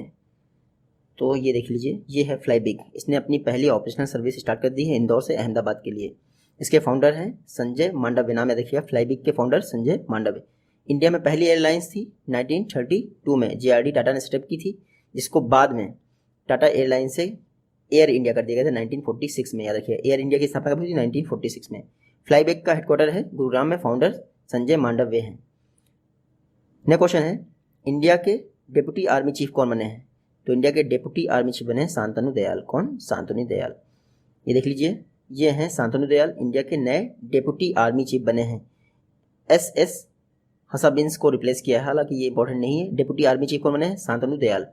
इंडियन आर्मी, इसके 28th आर्मी चीफ कौन है वर्तमान में? MM नरवणे। और जो जनरल विपिन रावत हैं वो first chief of defence staff हैं। यह क्वेश्चन है यूएस हाउस ऑफ रिप्रेजेंटेटिव, इसकी नई स्पीकर कौन बनी है? तो पहली बार कोई फीमेल स्पीकर बनी है यूएस हाउस ऑफ रिप्रेजेंटेटिव में, नैन्सी पेलोसी। कौन? Nancy Pelosi. देख लीजिए, ये है Nancy Pelosi, US house of representative में फर्स्ट फीमेल स्पीकर बनी है। नाम याद रखिएगा, नैन्सी पेलोसी। डेमोक्रेटिक पार्टी की हैं। यूएस में 2 पार्टी होती है, डेमोक्रेटिक और रिपब्लिकन। इस समय डेमोक्रेटिक पार्टी की सरकार है, जिसकी नैन्सी पेलोसी हाउस स्पीकर बनी है यूएस हाउस ऑफ रिप्रेजेंटेटिव में। नैन्सी पेलोसी ये हो गई आपकी हाउस ऑफ रिप्रेजेंटेटिव में स्पीकर। यूएस की फर्स्ट लेडी का नाम क्या है? जिल बिडेन। क्या नाम है? जिल बिडेन। नेक्स्ट क्वेश्चन है भारत गृह रक्षा। देखिए, नेचुरल कैलेमिटीज से जो हमारे घर होते हैं उनको इंश्योरेंस प्रोवाइड करने के भारत गृह रक्षा, ये इंश्योरेंस स्कीम किसने लॉन्च की है? तो IRDAI ने, इरडाई ने लॉन्च की है भारत गृह रक्षा। उसके अलावा भारत लघु उद्यम सुरक्षा, ये 2 स्कीम लॉन्च की हैं। किसने? IRDAI ने। इसमें भारत गृह रक्षा क्या करती है? कैलेमिटीज से आपके घरों की रक्षा के लिए इंश्योरेंस प्रोवाइड करती है, जबकि भारत लघु उद्यम सुरक्षा ये आपकी मशीनरी, स्टॉक, इन सब की रक्षा के लिए इंश्योरेंस प्रोवाइड करती है अगर आपकी एक लोकेशन पर 5 करोड़ तक की इंश्योरेंस मतलब कि एसेट्स हैं। तो दोनों याद रखिएगा, भारत गृह रक्षा और भारत लघु उद्यम सुरक्षा। IRDAI की बात करें, एक्ट पास हुआ था 1999 में, स्थापना भी इसकी 1999 में हुई थी। IRDAI की, insurance regulatory and development authority of India. IRDAI की स्थापना हुई थी 1999 में। इसका हेडक्वार्टर पहले दिल्ली था, बाद में 2001 में इसका हेडक्वार्टर हैदराबाद कर दिया गया, जहाँ पे वर्तमान में स्थित है। IRDAI के चेयरमैन हैं सुभाष चंद्र खुंटिया। टोटल 10 मेंबर होते हैं IRDAI में। इंडिया द्वारा सक्सेसफुली MR SAM मिसाइल को टेस्ट कर लिया गया है। आपको बताना है किस कंट्री के साथ मिलकर MR मिसाइल डेवलप की जा रही है। तो इंडिया और इजराइल साथ में मिलकर MR SAM मिसाइल बना रही हैं। हाल ही में इसका सक्सेसफुली टेस्ट कर लिया गया है। देख लीजिए, इंडिया और इजराइल इन्होंने सक्सेसफुली टेस्ट कर लिया है MR missile, medium range surface to air missile. देखिए, DRDO और इजराइल की एरोस्पेस इंडस्ट्री साथ में मिलकर MR मिसाइल को बना रही है, जिसकी कैपेसिटी है 50 to 70 किलोमीटर। ये है मैप में इजराइल, इसी के साथ मिलकर MR मिसाइल बना रहे हैं। देखिए, इजराइल के साथ बराक 8 मिसाइल भी इंडिया ही बना रहा है, और स्पाइस 2000 बम ये भी आपके इजराइल के साथ ही बनाए थे। अवॉक्स एयरब्रॉन अर्ली वार्निंग सिस्टम ये भी इजराइल के साथ। तो तीनों, चाहे MR SAM हो, पिनाक रॉकेट, सॉरी पिनाक नहीं, बराक 8 मिसाइल हो, ये सब हम लोग इजराइल के साथ ही बना रहे हैं। इजराइल कैपिटल है जेरूसलम, प्राइम मिनिस्टर चेंज हो गए हैं अब, करेंसी है इजरायली सिकेल, पार्लियामेंट है नेसेट, नेसेट नाम है यहाँ की पार्लियामेंट का।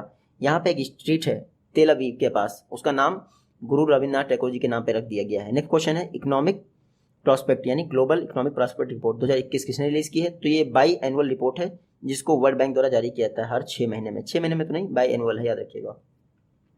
ग्लोबल इकोनॉमिक प्रॉस्पेक्ट रिपोर्ट, इसको वर्ल्ड बैंक ने जारी किया है। इसमें कहा गया है कि फाइनेंशियल ईयर 2021-22 के लिए इंडिया की ग्रोथ रेट 5.4% रहेगी। कितनी? 5.4%। हालांकि फाइनेंशियल ईयर 23 के लिए इंडिया की ग्रोथ रेट 5.2% रहेगी। जो ये ग्लोबल इकोनॉमिक प्रॉस्पेक्ट रिपोर्ट है, इसमें कहा गया है 2021 में ग्लोबल इकोनॉमी 4% के हिसाब से बढ़ेगी। देखिए, ग्लोबल इकोनॉमिक प्रॉस्पेक्ट रिपोर्ट ये सेमी एनुअल रिपोर्ट है। सेमी एनुअल मतलब हर 6 महीने पर जारी की जाती है। वर्ल्ड इकोनॉमी के विषय में बताया जाता है, वर्ल्ड बैंक इसको जारी करता है। वर्ल्ड बैंक की बात करें, 1944 में इसकी स्थापना हुई थी वर्ल्ड बैंक की, 11 जुलाई के आसपास। हेडक्वार्टर है वाशिंगटन डीसी में। वर्ल्ड बैंक में टोटल 189 मेंबर हैं, 189 मेंबर हैं। 2 संस्थाओं से मिलकर बना है, IBRD, IDA। IBRD में जितने मेंबर होते हैं वही माना जाता है आपका वर्ल्ड बैंक का मेंबर। वर्तमान में प्रेसिडेंट कौन है? David Malpass. MD and CFO कौन है? अंशुला कांत। नेक्स्ट क्वेश्चन है किस स्टेट गवर्नमेंट द्वारा सॉइल में जो सॉइल का वाटर होता है उसको टेस्ट करने के लिए कृषि संजीवनी वैन लॉन्च की गई है? तो हाल ही में कर्नाटका गवर्नमेंट द्वारा कृषि संजीवनी वैन लॉन्च की गई है, ताकि सॉइल वाटर को टेस्ट किया सके। इससे क्या होगा, कहाँ पे कौन सा फसल का कल्टीवेशन होना है ये हमें पता चल पाएगा। तो कृषि संजीवनी वैन्स कर्नाटक गवर्नमेंट लॉन्च की है सॉइल वाटर टेस्टिंग के लिए। स्टेट एग्रीकल्चर डिपार्टमेंट द्वारा नेशनल कृषि विकास योजना के तहत इसको रन किया जाएगा। Krishi Sanjeevani van Karnataka government. Next question है, देखिए, फायर सेफ्टी मेजर्स को प्रमोट करने के लिए इंडिया का फर्स्ट फायर पार्क कहाँ सेटअप किया जा रहा है?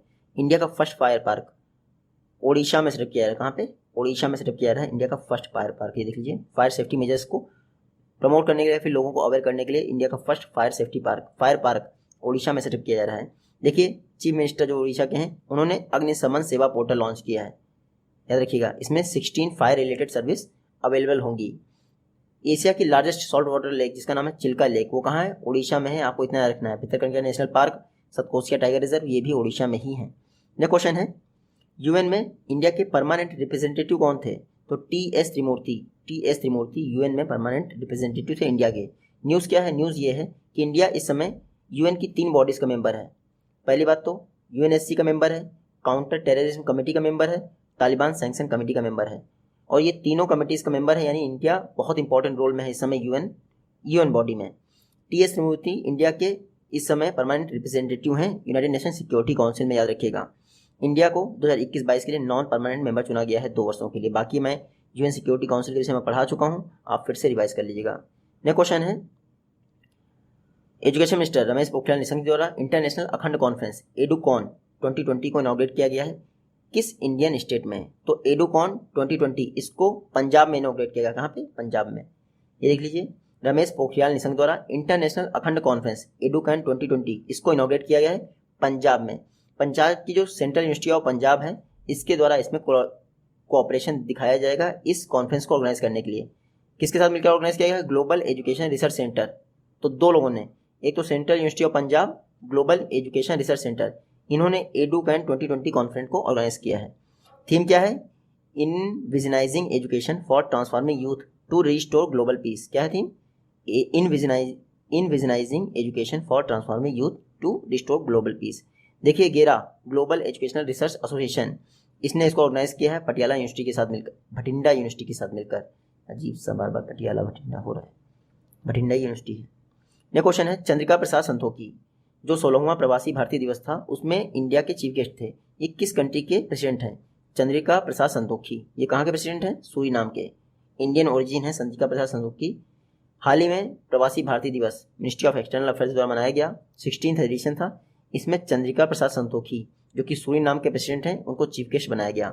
तो 2021 में 16वां प्रवासी भारतीय दिवस मनाया गया है। थीम क्या है? कॉन्ट्रीब्यूटिंग टू आत्मनिर्भर भारत। देखिए, मैंने आपको पहले बता दिया प्रवासी भारतीय दिवस क्यों मनाया जाता है 9 जनवरी को, क्योंकि महात्मा गांधी जी वापस आए थे 1915 में। कहाँ से? साउथ अफ्रीका से। फर्स्ट टाइम प्रवासी भारतीय दिवस 2003 में मनाया गया था, ये भी याद रख लीजिएगा। नेक्स्ट क्वेश्चन है, AIFF all India football federation, इसके फर्स्ट डेप्यूटी जनरल सेक्रेटरी कौन बने हैं? तो ऑल इंडिया फुटबॉल फेडरेशन के फर्स्ट डेप्यूटी जनरल सेक्रेटरी बने हैं अभिषेक यादव। कौन? अभिषेक यादव। ये देख लीजिए, ये हैं अभिषेक यादव, ये ऑल इंडिया फुटबॉल फेडरेशन के फर्स्ट डेप्यूटी जनरल सेक्रेटरी बने हैं। बस इतना याद रखिएगा नाम, Abhishek Yadav all India football federation के फर्स्ट डेप्यूटी जनरल सेक्रेटरी बने हैं। ऑल इंडिया फुटबॉल फेडरेशन की बात करें 1937 में स्थापना हुई थी, प्रफुल्ल पटेल इसके प्रेसिडेंट हैं। नेक्स्ट क्वेश्चन है, फास्टिंग अरसांगे टोडेरा ये किस कंट्री के प्रेसिडेंट री इलेक्ट हुए हैं? तो फास्टिन अरसांगे टोडेरा सेंट्रल अफ्रीकन रिपब्लिक के नए प्रेसिडेंट बने हैं। ये देख लीजिए, ये हैं आपके फास्टिंग अरसांगे टोडेरा, ये सेंट्रल अफ्रीकन रिपब्लिक के नए प्रेसिडेंट वापस से बने हैं, याद रखिएगा। फास्टिंग अरसांगे टोडेरा किसके? सेंट्रल अफ्रीकन रिपब्लिक के नए प्रेसिडेंट बने हैं। सेंट्रल अफ्रीकन रिपब्लिक, ये देख लीजिए मैप में, बांगुई इसकी कैपिटल है। करेंसी क्या है? ये देख लीजिए CFA फ्रैंक। और अब देख लीजिए प्रेसिडेंट कौन बने हैं? फास्टिंग अरसांगे टोडेरा, प्राइम मिनिस्टर रहने दीजिए आप। नेक्स्ट क्वेश्चन है, कंपनी एक्ट 2013 के किस सेक्शन के तहत किसी कंपनी को नॉन प्रॉफिट डिक्लेयर किया जाता है? तो कंपनी एक्ट 2013 के सेक्शन 8 के तहत किसी कंपनी को नॉन प्रॉफिट डिक्लेयर किया जाता है। और जो ओल्ड वाली कंपनी एक्ट थी यानी कंपनी एक्ट 1956, उसके सेक्शन 25 के तहत कोई कंपनी नॉन प्रॉफिट डिक्लेयर की जाती थी। तो इतना अंतर हो गया company act 2013, company act 1956। Next question है, IHS मार्केट इन्होंने फाइनेंशियल ईयर 22 के लिए इंडियन इकोनॉमी की ग्रोथ रेट क्या प्रेडिक्ट की है? तो IHS मार्केट इन्होंने कहा है कि फाइनेंशियल ईयर 22 में इंडिया की ग्रोथ रेट 8.9% रहेगी। तो ये इंपॉर्टेंट भी नहीं है क्योंकि बहुत पुरानी न्यूज़ हो गई और कोई याद भी नहीं रखेगा। हालांकि आप ये याद रखिए कि NSSO इन्होंने कहा था कि इंडिया की इकोनॉमी फाइनेंशियल ईयर 21 में 7.7% कॉन्ट्रैक्ट कर जाएगी, इतना याद रखिएगा। NSO नेशनल स्टैटिस्टिकल ऑर्गेनाइजेशन, इसके हिसाब से इंडिया की इकोनॉमी फाइनेंशियल ईयर 21 में 7.7% कॉन्ट्रैक्ट कर चुकी है। IHS मार्केट जो है लंदन में एक संस्था है। नेक्स्ट क्वेश्चन है, वर्ल्ड एंटी डोपिंग एजेंसी, इसने हाल ही में एक एडल प्लेटफॉर्म लॉन्च किया है। एडल मतलब anti doping education and learning platform. World anti doping agency, इसका हेडक्वार्टर कहाँ है? तो इसका हेडक्वार्टर है आपका मॉन्ट्रियल में। कहाँ पे? मॉन्ट्रियल में। ये देख लीजिए, वर्ल्ड एंटी डोपिंग एजेंसी, इन्होंने एक एडल प्लेटफॉर्म लिया, लॉन्च किया। एडल का फुल फॉर्म है anti doping education and learning platform, याद रखिएगा। वर्ल्ड एंटी डोपिंग एजेंसी ने लॉन्च किया एडल प्लेटफॉर्म ताकि एंटी डोपिंग एजुकेशन को प्रमोट किया सके। वाडा यानी वर्ल्ड एंटी डोपिंग एजेंसी की बात करें 1999 में स्थापना हुई थी। मॉन्ट्रियल कनाडा में इसका हेडक्वार्टर है।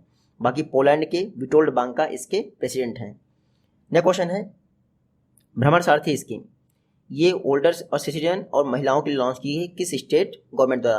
तो भ्रमण सारथी स्कीम फ्री बस ट्रांसपोर्ट फैसिलिटी है, इसको लॉन्च किया है असम गवर्नमेंट ने। किसने? असम गवर्नमेंट ने। देख लीजिए, भ्रमण सारथी स्कीम को असम गवर्नमेंट ने लॉन्च किया है। ये वुमेन और ओल्डर सिटीजन्स के लिए फ्री बस ट्रांसपोर्ट सर्विस है। तो भ्रमण सारथी स्कीम याद रखिएगा असम में लॉन्च की गई है। इसके अलावा पिंक बस इन असम ये भी लॉन्च की गई है, लेकिन पिंक बस तो कहीं भी लॉन्च की जाती है, वो इंपॉर्टेंट नहीं है। भ्रमण सारथी स्कीम इंपॉर्टेंट है।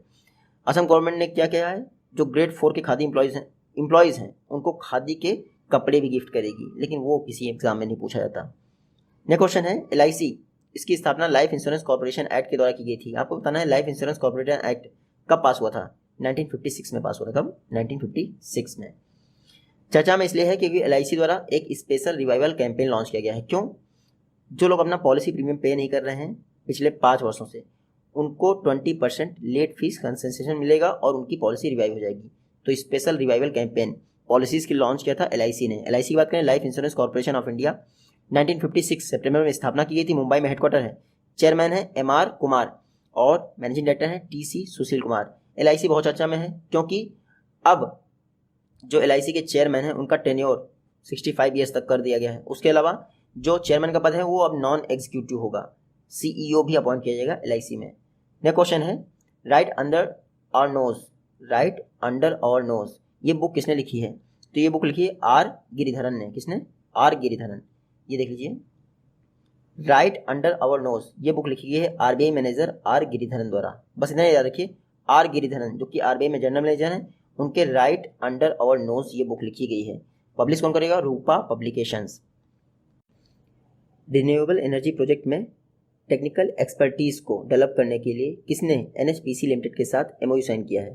तो IREDA ने। किसने? IREDA ने। इसलिए देख लीजिए, Indian renewable energy development agency IREDA ने NHPC लिमिटेड के साथ MOU साइन किया है ताकि रिन्यूएबल एनर्जी प्रोजेक्ट में टेक्निकल एक्सपर्टीज़ को डेवलप किया सके। याद रखिएगा, अगले 5 वर्षों के लिए ये MOU साइन किया गया है IREDA और NHPC में।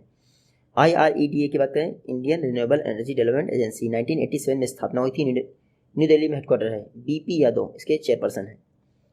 नेक्स्ट क्वेश्चन है नवंबर 2021 में जो ग्लासगो में UN COP26 कॉन्फ्रेंस होने वाली क्लाइमेट कॉन्फ्रेंस, इसके फुल टाइम प्रेसिडेंट कौन अपॉइंट किए गए हैं? तो UN COP26 क्लाइमेट कॉन्फ्रेंस के फुल टाइम प्रेसिडेंट अपॉइंट किए गए हैं आलोक शर्मा। इंडियन ओरिजिन ये हैं आलोक शर्मा। इनको UN COP26 कॉन्फ्रेंस ग्लासगो का फुल टाइम प्रेसिडेंट बनाया गया है। इस बार जो ग्लासगो कॉन्फ्रेंस है यानी UN COP26 उसको ब्रिटेन होस्ट कर रहा है। याद रखिएगा, आलोक शर्मा को फुल टाइम प्रेसिडेंट बनाया गया है COP26 कॉन्फ्रेंस के लिए। COP26 UK की लार्जेस्ट समिट होगी जिसमें 200 कंट्रीज पार्टिसिपेट करेंगी। इससे पहले COP25 हुई थी मैड्रिड स्पेन में। याद रखिएगा, UNFCC United nation framework convention on climate change. देखिए 1992 में रियो डी जेनेरो में जो समिट हुई थी, रियो अर्थ समिट, वहाँ पर UNFCC को अपनाया गया था। COP25 कहाँ हुई थी? पेरिस क्लाइमेट एग्रीमेंट हुआ था। कहाँ पे? पेरिस में 2015 में हुआ था। COP25 नहीं, COP21। अब COP26 कहाँ होगा? ग्लासगो UK में। आलोक शर्मा को इसका प्रेसिडेंट बनाया गया है। नेक्स्ट क्वेश्चन है वर्ल्ड का लॉन्गेस्ट एयर रूट है नॉर्थ पोल के ऊपर से। आपको बताना है कि हाल ही में जो इंडियन एयर इंडिया की फ्लाइट इस पर से गुजरी है उसमें ऑल वुमेन पायलट टीम थी। उसको लीड किसने किया था? तो ऑल वुमेन पायलट टीम को जोया अग्रवाल ने लीड किया था। पहली बार ऐसा हुआ है कि all women pilot team air India की गुजरी है नॉर्थ पोल के ऊपर से, जो कि वर्ल्ड का लॉन्गेस्ट एयर रूट है। बेंगलुरु से सैन फ्रांसिस्को गए थे, 16,000 किलोमीटर की यात्रा थी। ये हैं जोया अग्रवाल जिन्होंने उस फ्लाइट को कमांडेड किया, यानी कि उस जो फ्लाइट है उसको लीड किया। Zoya Agarwal first women commander हैं जो कि नॉर्थ पोल के ऊपर से गुजरी हैं। एयर इंडिया की बात करें 1932 में टाटा एयरलाइंस की बनी थी, बाद में 1946 में आपकी एयर इंडिया बन गई थी। कई बार एग्जाम में पूछते हैं एयर इंडिया का नेशनलाइजेशन कब हुआ था? 1956 में। CMD कौन है? राजीव बंसल। नेक्स्ट क्वेश्चन है इंडियन आर्मी में ह्यूमन राइट्स सेल जो है उसके फर्स्ट एडिशनल डायरेक्टर जनरल कौन बने हैं? तो इंडियन आर्मी में जो ह्यूमन राइट्स सेल है उसके फर्स्ट एडिशनल डायरेक्टर जनरल बने हैं गौतम चौहान। कौन? गौतम चौहान। तो ऐसा कई बार सुनने को आता है कि इंडियन आर्मी में ह्यूमन राइट्स वायलेशन होता है। तो इंडियन आर्मी में एक ह्यूमन राइट्स सेल है, उसके फर्स्ट एडिशनल डायरेक्टर जनरल हैं गौतम चौहान। बस इतना याद रखना है। इंडियन आर्मी की बात करें 1995 में स्थापना हुई थी। मनोज मुकुंद नरवणे MM नरवणे इसके 28th आर्मी चीफ हैं। जनरल बिपिन रावत आपको बता ही दिया मैंने। इंडियन आर्मी में अभी तक 2 फील्ड मार्शल हुए हैं। KM करियप्पा जी 1971 में हुए थे, फिर KM करियप्पा जी आज़ादी के समय हुए थे 1948 के आसपास, फिर सैम मानेकशॉ ये भी हुए हैं आपके सेकंड फील्ड मार्शल 1971 में। यह क्वेश्चन है, हाल ही में जो आपके घर होते हैं उनके आग से बचाने के लिए भारत गृह इंश्योरेंस पॉलिसी किसने अनाउंस की है?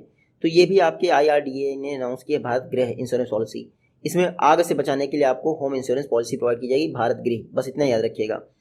देखिए IRDA सबको बता सकता हूँ 1999 में स्थापना हुई थी, हैदराबाद में हेडक्वार्टर है, सुभाष चंद्र खुंटिया इसके चेयरमैन है। तो IRDA insurance regulatory and development authority of India Bharat गृह पॉलिसी लॉन्च की है, होम इंश्योरेंस पॉलिसी है, इतना जरूर याद रखिएगा। नेक्स्ट क्वेश्चन है, जो 20 इंस्टीट्यूशंस ऑफ एमिनेंस हैं, 20 इंस्टीट्यूशंस ऑफ एमिनेंस हैं इंडिया में, उनको अगले 5 वर्ष में कितने ऑफशोर सेंटर स्थापित करने की परमिशन दी गई है? तो जो 20 ये इंस्टीट्यूट ऑफ एमिनेंस हैं वो अगले 5 वर्ष में ईच यानी 3 जो है आपके ऑफशोर इंस्टीट्यूट सेंटर स्थापित कर सकते हैं। देखिए 20 आपके इंस्टीट्यूट ऑफ एमिनेंस हैं, इनमें से प्रत्येक institute of eminence 3 offshore centre setup कर सकता है अगले 5 वर्षों में, ये परमिशन दे दी गई है। तो इंस्टीट्यूट ऑफ एमिनेंस इनको यूजीसी ने एक पैनल बनाया था इंस्टीट्यूट ऑफ एमिनेंस सेलेक्ट करने के लिए, जिसमें 20 चुने गए थे। 20 में से आपके 10 थे पब्लिक सेक्टर के और 10 थे प्राइवेट सेक्टर के। जो पब्लिक सेक्टर है उनको गवर्नमेंट ऑफ इंडिया द्वारा 1000 करोड़ जो है प्रोवाइड की जाएंगे, जबकि प्राइवेट इंस्टीट्यूशंस खुद ही अपना मैनेज करेंगे। इंस्टीट्यूट ऑफ एमिनेंस यूजीसी द्वारा 2017 में सेटअप किया गया था कि हायर एजुकेशन इंस्टीट्यूट में इनको रिकॉग्नाइज करने के लिए, institute of eminence. Next question है, WTO में इंडिया की 7th trade policy review meeting, इसका सेकंड सेशन था, इसको किसने हेड किया? तो अनूप वाधवान ने हेड किया। किसने? अनूप वाधवान ने। ये देख लीजिए, हाल ही में WTO में इंडिया की जो 7th trade policy review meeting थी उसका सेकंड सेशन था, उसको हेड किया है कॉमर्स सेक्रेटरी अनूप वाधवान ने। ये ट्रेड पॉलिसी रिव्यू मीटिंग ये क्या होती है? इसमें क्या होता है, किसी कंट्री की ट्रेड पॉलिसी कैसी है इसका रिव्यू किया जाता है, बस इतना ही है। जो ये 7th trade policy review meeting है ये 2015 से चल रही है, इसका सेकंड सेशन रिसेंटली ऑर्गेनाइज किया जिसको हेड किया है अनूप वाधवान जी ने। WTO की बात करें 1995 में स्थापना हुई थी मरकेश एग्रीमेंट के द्वारा। WTO ने किसको रिप्लेस किया था? तो 1948 के GATT general agreement on tariff and trade को रिप्लेस किया था। जिनेवा में हेडक्वार्टर है, मेंबर है कितने? 164, लेटेस्ट बना था 2016 में अफगानिस्तान। याद रखिएगा WTO में first female director general appoint हो चुकी है, उनका नाम याद नहीं आ रहा है, मैं नेक्स्ट वीडियो में बता दूंगा आपको। नेक्स्ट क्वेश्चन है, minister of road transport and highway इन्होंने national road safety week organise किया। ये किस मंथ में ऑर्गेनाइज किया जाता है? तो नेशनल रोड सेफ्टी वीक जनवरी मंथ के सेकंड वीक में ऑर्गेनाइज किया जाता है। ये देख लीजिए, जनवरी मंथ के सेकंड वीक में national road safety week inaugurate किया गया है। किसने इनॉग्रेट किया है? आपके नितिन गडकरी जी ने, रोड ट्रांसपोर्ट हाईवेज मिनिस्टर हैं। 18 जनवरी से लेकर 17 फरवरी तक आपका नेशनल रोड सेफ्टी मंथ भी इस बार ऑर्गेनाइज किया गया है, रोड सेफ्टी के विषय में लोगों को अवेयर करने के लिए। जितने कोविड में मरते हैं उतने ही रोड सेफ्टी में, रोड एक्सीडेंट में मर जाते हैं इंडिया में, आपको पता ही होगा। नेक्स्ट क्वेश्चन है, जिग्मेत डोलमा इन्होंने ढाका मैराथन 2021 में 4th पोजीशन हासिल की है। जिग्मेत डोलमा कहाँ से बिलोंग करती हैं? लद्दाख से बिलोंग करती हैं, याद रखिए। लद्दाख में 2 ही डिस्ट्रिक्ट्स हैं, लेह और कारगिल। ये हैं जिग्मेत डोलमा, इन्होंने ढाका मैराथन 2021 में 4th पोजीशन हासिल की है। याद रखिए, लद्दाख की पुलिस ऑफिसर हैं जिग्मेत डोलमा। देखिए ढाका मैराथन कितने किलोमीटर की होती है? 42 किलोमीटर की होती है, याद रखिएगा। ढाका मैराथन में जिग्मेत डोलमा ने 4th पोजीशन हासिल की है फीमेल कैटेगरी में, बस इतना याद रखिए, बाकी इंपॉर्टेंट नहीं है। ढाका मैराथन बांग्लादेश में ऑर्गेनाइज की गई, बांग्लादेश की कैपिटल है ढाका। प्राइम मिनिस्टर है शेख हसीना और प्रेसिडेंट कौन है? अब्दुल हामिद। नेक्स्ट क्वेश्चन है, इकरा के करंट में MD एंड CEO कौन है? तो इकरा के करंट में MD एंड CEO कौन है? आप देख लीजिए, एन श्रीनिवासन इकरा के MD एंड CEO हैं। बाकी ये कुछ भी इंपॉर्टेंट नहीं है क्योंकि एग्जाम आपका सितंबर में हो रहा है, अगस्त में हो रहा है, तो ये इंपॉर्टेंट बिल्कुल नहीं है। ICRA investment information and credit rating agency, ये मूडीज की सब्सिडी है। इकरा की स्थापना हुई थी 1991 में, गुरुग्राम में इसका हेडक्वार्टर है। एन शिवरामन इकरा के MD एंड CEO हैं। नेक्स्ट क्वेश्चन है, बिंदुसागर लेक हाल ही में चर्चा में थी, किस स्टेट में लोकेटेड है? बिंदुसागर लेक ये ओडिशा में स्थित है, याद रखिएगा। कहाँ पे है? ओडिशा में। ये देख लीजिए, नवीन पटनायक जो कि ओडिशा के चीफ मिनिस्टर हैं, इनको हीरो टू एनिमल अवार्ड मिला है पेटा द्वारा। नवीन पटनायक इन्होंने कहा है बिंदुसागर लेक को क्लीन किया जाएगा। तो क्लीन बिंदुसागर इनिशिएटिव लॉन्च किया है नवीन पटनायक ने धर्मेंद्र प्रधान जी के साथ मिलकर। धर्मेंद्र प्रधान जी उस समय आपके पेट्रोलियम मिनिस्टर थे, हालांकि इस समय एजुकेशन मिनिस्टर हैं। तो क्लीन बिंदुसागर इनिशिएटिव किसने लॉन्च किया है? ओडिशा गवर्नमेंट ने। इसमें इंडियन ऑयल का CSR फंड यूज किया जाएगा 70 लाख के आसपास। बिंदुसागर उड़ीसा की ओल्डेस्ट लेक में से एक है और ओडिशा में रिसेंटली इंडिया का फर्स्ट फायर पार्क स्थापित किया गया है। नेक्स्ट क्वेश्चन है नो योर कॉन्स्टिट्यूशन, अपने संविधान को जानो। ये कैंपेन किसने लॉन्च किया है? तो नो योर कॉन्स्टिट्यूशन ये लॉन्च किया है ओम बिरला जी ने। किसने? ओम बिरला जी ने। ये देख लीजिए, लोकसभा स्पीकर ओम बिरला जी, इन्होंने know your constitution campaign launch किया है। देखिए आप याद रखिएगा, इंडिया का जो कॉन्स्टिट्यूशन है वर्ल्ड का लॉन्गेस्ट रिटन कॉन्स्टिट्यूशन है। इसको BR अम्बेडकर जी ने लिखा था, जो कि ड्राफ्टिंग कमेटी के चेयरमैन भी थे। लॉन्गेस्ट तो इंडिया का हो गया, ओल्डेस्ट कहाँ का है? अमेरिका का, याद रखिएगा। 1776 में अमेरिका का संविधान लिखना शुरू हो गया था। देखिए इंडिया में जो संविधान है वो 26 नवंबर 1949 को रेटिफाई कर दिया गया था, यानी साइन किए गए थे इस पर। इफेक्टिव कब से हुआ था? 26 जनवरी 1950 से। हालांकि कुछ जो संविधान के आर्टिकल्स थे वो आपके 1949 में ही इंप्लीमेंट हो गए थे। अभी तक हमारे संविधान में 104 अमेंडमेंट हो चुके हैं। 104वां अमेंडमेंट कौन हुआ था? SC ST की लोकसभा में जो सीट्स थी उनके विषय में अमेंडमेंट हुआ था। GST आपका 101वां है, याद रखिएगा। नेक्स्ट क्वेश्चन है ग्रीवेंस रिड्रेसल को स्ट्रीमलाइन करने के लिए ई दाखिल पोर्टल किसने लॉन्च किया है? तो ई दाखिल पोर्टल लॉन्च किया है पंजाब गवर्नमेंट ने। किसने? पंजाब गवर्नमेंट ने। ये देख लीजिए, ये है आपका मैप में पंजाब गवर्नमेंट ने ई दाखिल पोर्टल लॉन्च किया है ग्रीवेंस रिड्रेसल मैकेनिज्म को सॉफ्ट करने के लिए। ई दाखिल पोर्टल कंज्यूमर प्रोटेक्शन एक्ट संशोधन किया गया था, उसके तहत कंज्यूमर डिस्प्यूट रिड्रेसल कमीशन की स्थापना करनी थी। उसको देखते हुए ई दाखिल पोर्टल लॉन्च किया पंजाब गवर्नमेंट ने, याद रखिएगा। पंजाब गवर्नमेंट बर्ड फ्लू के तहत कंट्रोल्ड एरिया डिक्लेयर किया गया है पंजाब में। लेकिन ये सब इंपॉर्टेंट नहीं है, बर्ड फ्लू क्या है, इतना लंबा क्वेश्चन नहीं पूछेंगे। आपको बताना है 51st international film festival of India कौन सी फोकस कंट्री थी? तो 51वें इफ्फी जो इवेंट है, इस बार 52nd हो रहा है आपका इंटरनेशनल फिल्म फेस्टिवल। कहाँ हो रहा है? गोवा में। जो 51st था international film festival of India, उसमें फोकस कंट्री थी बांग्लादेश। कौन सी थी? बांग्लादेश।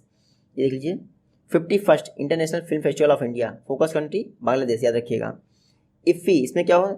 एशिया का ओल्डेस्ट और इंडिया का बिगेस्ट फिल्म फेस्टिवल है।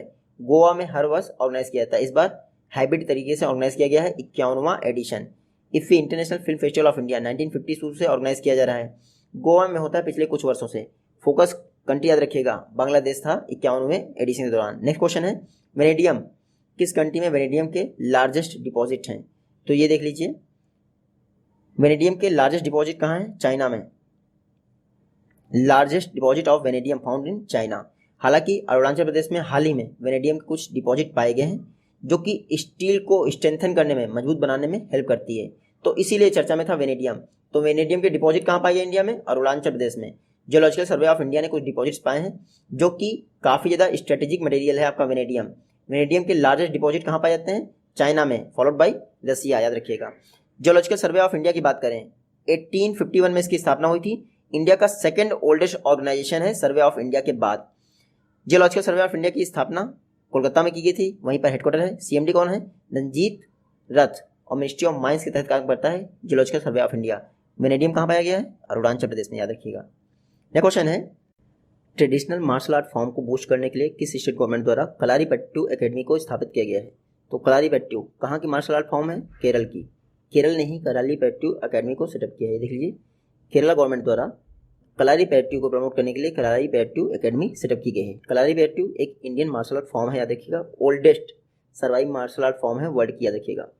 कलारीपयट्टू इसमें चर्चा में इसलिए है क्योंकि स्पोर्ट मिनिस्ट्री द्वारा कहा गया है खेलो इंडिया यूथ गेम जो 4th एडिशन होना है उसमें 4 नए गेम शामिल किए जाएंगे। उन 4 नए गेम की बात की जाए तो कलारीपयट्टू उसमें से एक है, दूसरा है मलकम्ब, तीसरा है गटका, चौथा है थांगटा। कलारीपयट्टू केरल का है, मलकम्ब कहाँ का है? MP का है, गटका है पंजाब का, थांगटा है मणिपुर का, याद रखिएगा। थांगटा एक तरह की मेरे ख्याल तलवारबाजी टाइप की है। तो केरला बैंक नहीं, केरला गवर्नमेंट, इन्होंने बर्ड फ्लू को स्टेट डिजास्टर भी घोषित कर दिया था, जो कि इंपॉर्टेंट नहीं रह गया आप एग्जाम के लिए। लेकिन कलारीपयट्टू और ये बाकी के 3 गेम ये इंपॉर्टेंट है आपके लिए। नेक्स्ट क्वेश्चन है 146 नेशनल पार्क और वाइल्ड लाइफ सेंचुरी के लिए मैनेजमेंट इफेक्टिवनेस इवोल्यूशन किसने रिलीज किया है? तो मैनेजमेंट इफेक्टिवनेस इवोल्यूशन रिपोर्ट ये जारी की है प्रकाश जावड़ेकर, जो कि हमारे इन्वायरमेंट मिनिस्टर हैं। इंडिया में 146 नेशनल पार्क और वाइल्ड लाइफ सेंचुरीज हैं, इनके लिए मैनेजमेंट इफेक्टिवनेस इवोल्यूशन रिपोर्ट जारी की है किसने? प्रकाश जावड़ेकर जी ने। इसमें कहा गया है कि इंडिया के पास 903 प्रोटेक्टेड एरियाज हैं, जो कि इसके टोटल एरिया का 5% है। कितना है? 5%। MME मैनेजमेंट इफेक्टिवनेस इवोल्यूशन, इसमें बताया गया है कि ग्लोबल टाइगर पॉपुलेशन का 70% इंडिया में है। 705 एशियाटिक लॉन है इंडिया में, और इंडिया में 60% लेपर्ड्स हैं, जो कि वर्ल्ड की, मतलब कि इंडिया में इतने लेपर्ड हैं जो वर्ल्ड की 60% पॉपुलेशन कवर करते हैं। तो 70% ग्लोबल टाइगर, 705 एशियाटिक लायन और 60% से भी ऊपर लेपर्ड इंडिया में है। तो MME management effectiveness evolution report 146 national park के लिए किसने जारी की? प्रकाश जावड़ेकर जी ने। 903 प्रोटेक्टेड एरिया है, याद रखिएगा, 5% जो कि ज्योग्राफिक एरिया को कवर करते हैं। नेक्स्ट क्वेश्चन है गेजिंग ईस्टवर्ड, ये बुक किसने लिखी है? तो गेजिंग ईस्टवर्ड, बस इतना याद रखिए, बाकी इतना लंबा नाम है कौन रटेगा। गेजिंग ईस्टवर्ड ये बुक लिखी है रोमिला थापर ने। किसने? रोमिला थापर। देख लीजिए, gazing eastward by Romila Thapar. ये बुक बताई गई है जो बुद्धिस्ट कम्युनिटी थी, कैसे वो इंडिया पहुंचे जब चाइना में क्राइसिस हुआ, उसके विषय में बताया गया है। गेजिंग ईस्टवर्ड बुक लिखी गई है रोमिला थापर द्वारा। गोबी डेजर्ट कहाँ है? नॉर्थ वेस्ट चाइना में है, मंगोलिया में है वैसे गोबी डेजर्ट, ये देख लीजिए। नेक्स्ट क्वेश्चन है चेरी ब्लॉसम माओ फेस्टिवल, ये किस नॉर्थ ईस्टर्न स्टेट में मनाया जाता है? तो चेरी ब्लॉसम माओ फेस्टिवल जुड़ गया है, हालांकि चेरी ब्लॉसम फेस्टिवल मणिपुर में मनाया जाता है, याद रखिएगा। चेरी ब्लॉसम माओ फेस्टिवल मणिपुर में मनाया जाता है, पिंक सीजन को सेलिब्रेट किया जाता है। देखिए, चेरी ब्लॉसम माओ फेस्टिवल जापान से इंस्पायर्ड है, जहाँ इसको सकुरा के नाम से जाना जाता है। मणिपुर की बात करें, ये है मणिपुर मैप में। मणिपुर क्यों फेमस है? क्योंकि वर्ल्ड का एकमात्र फ्लोटिंग नेशनल पार्क जिसका नाम है केबुल लामझाओ नेशनल पार्क, वो मणिपुर में ही है। कहाँ पर है? मणिपुर में। ये लोकटक लेक पर स्थित है, और लोकटक लेक संगाई हिरणों के लिए, संगाई डियर्स के लिए फेमस है। नेक्स्ट क्वेश्चन है 4th वन प्लैनेट समिट हाल ही में किस कंट्री द्वारा ऑर्गेनाइज की गई है? तो ये वन प्लैनेट समिट फ्रांस द्वारा ऑर्गेनाइज की जाती है, पहली हो चाहे चौथी हो। ये देख लीजिए, चौथी वन प्लैनेट समिट को फ्रांस द्वारा ऑर्गेनाइज किया गया है, यूनाइटेड नेशन और वर्ल्ड बैंक के साथ मिलकर। ये जो 4th वन प्लैनेट समिट है, इसका थीम क्या है? Let's act together for nature, याद रखिएगा। 4th वन प्लैनेट समिट इसको इनॉग्रेट किया है UN secretary general Antonio Guterres, France के प्रेसिडेंट इमैनुअल मैक्रोन और वर्ल्ड बैंक के प्रेसिडेंट डेविड मालपास ने। वन प्लैनेट समिट 2017 से ऑर्गेनाइज की जा रही है, बाकी ये हम लोग पढ़ ही चुके हैं कई बार। नेक्स्ट क्वेश्चन है माइक्रोकॉप्टर, ये टेररिस्ट को ट्रैक करने के लिए किसने डेवलप किया है? तो माइक्रोकॉप्टर इसको डेवलप किया है GYK रेड्डी।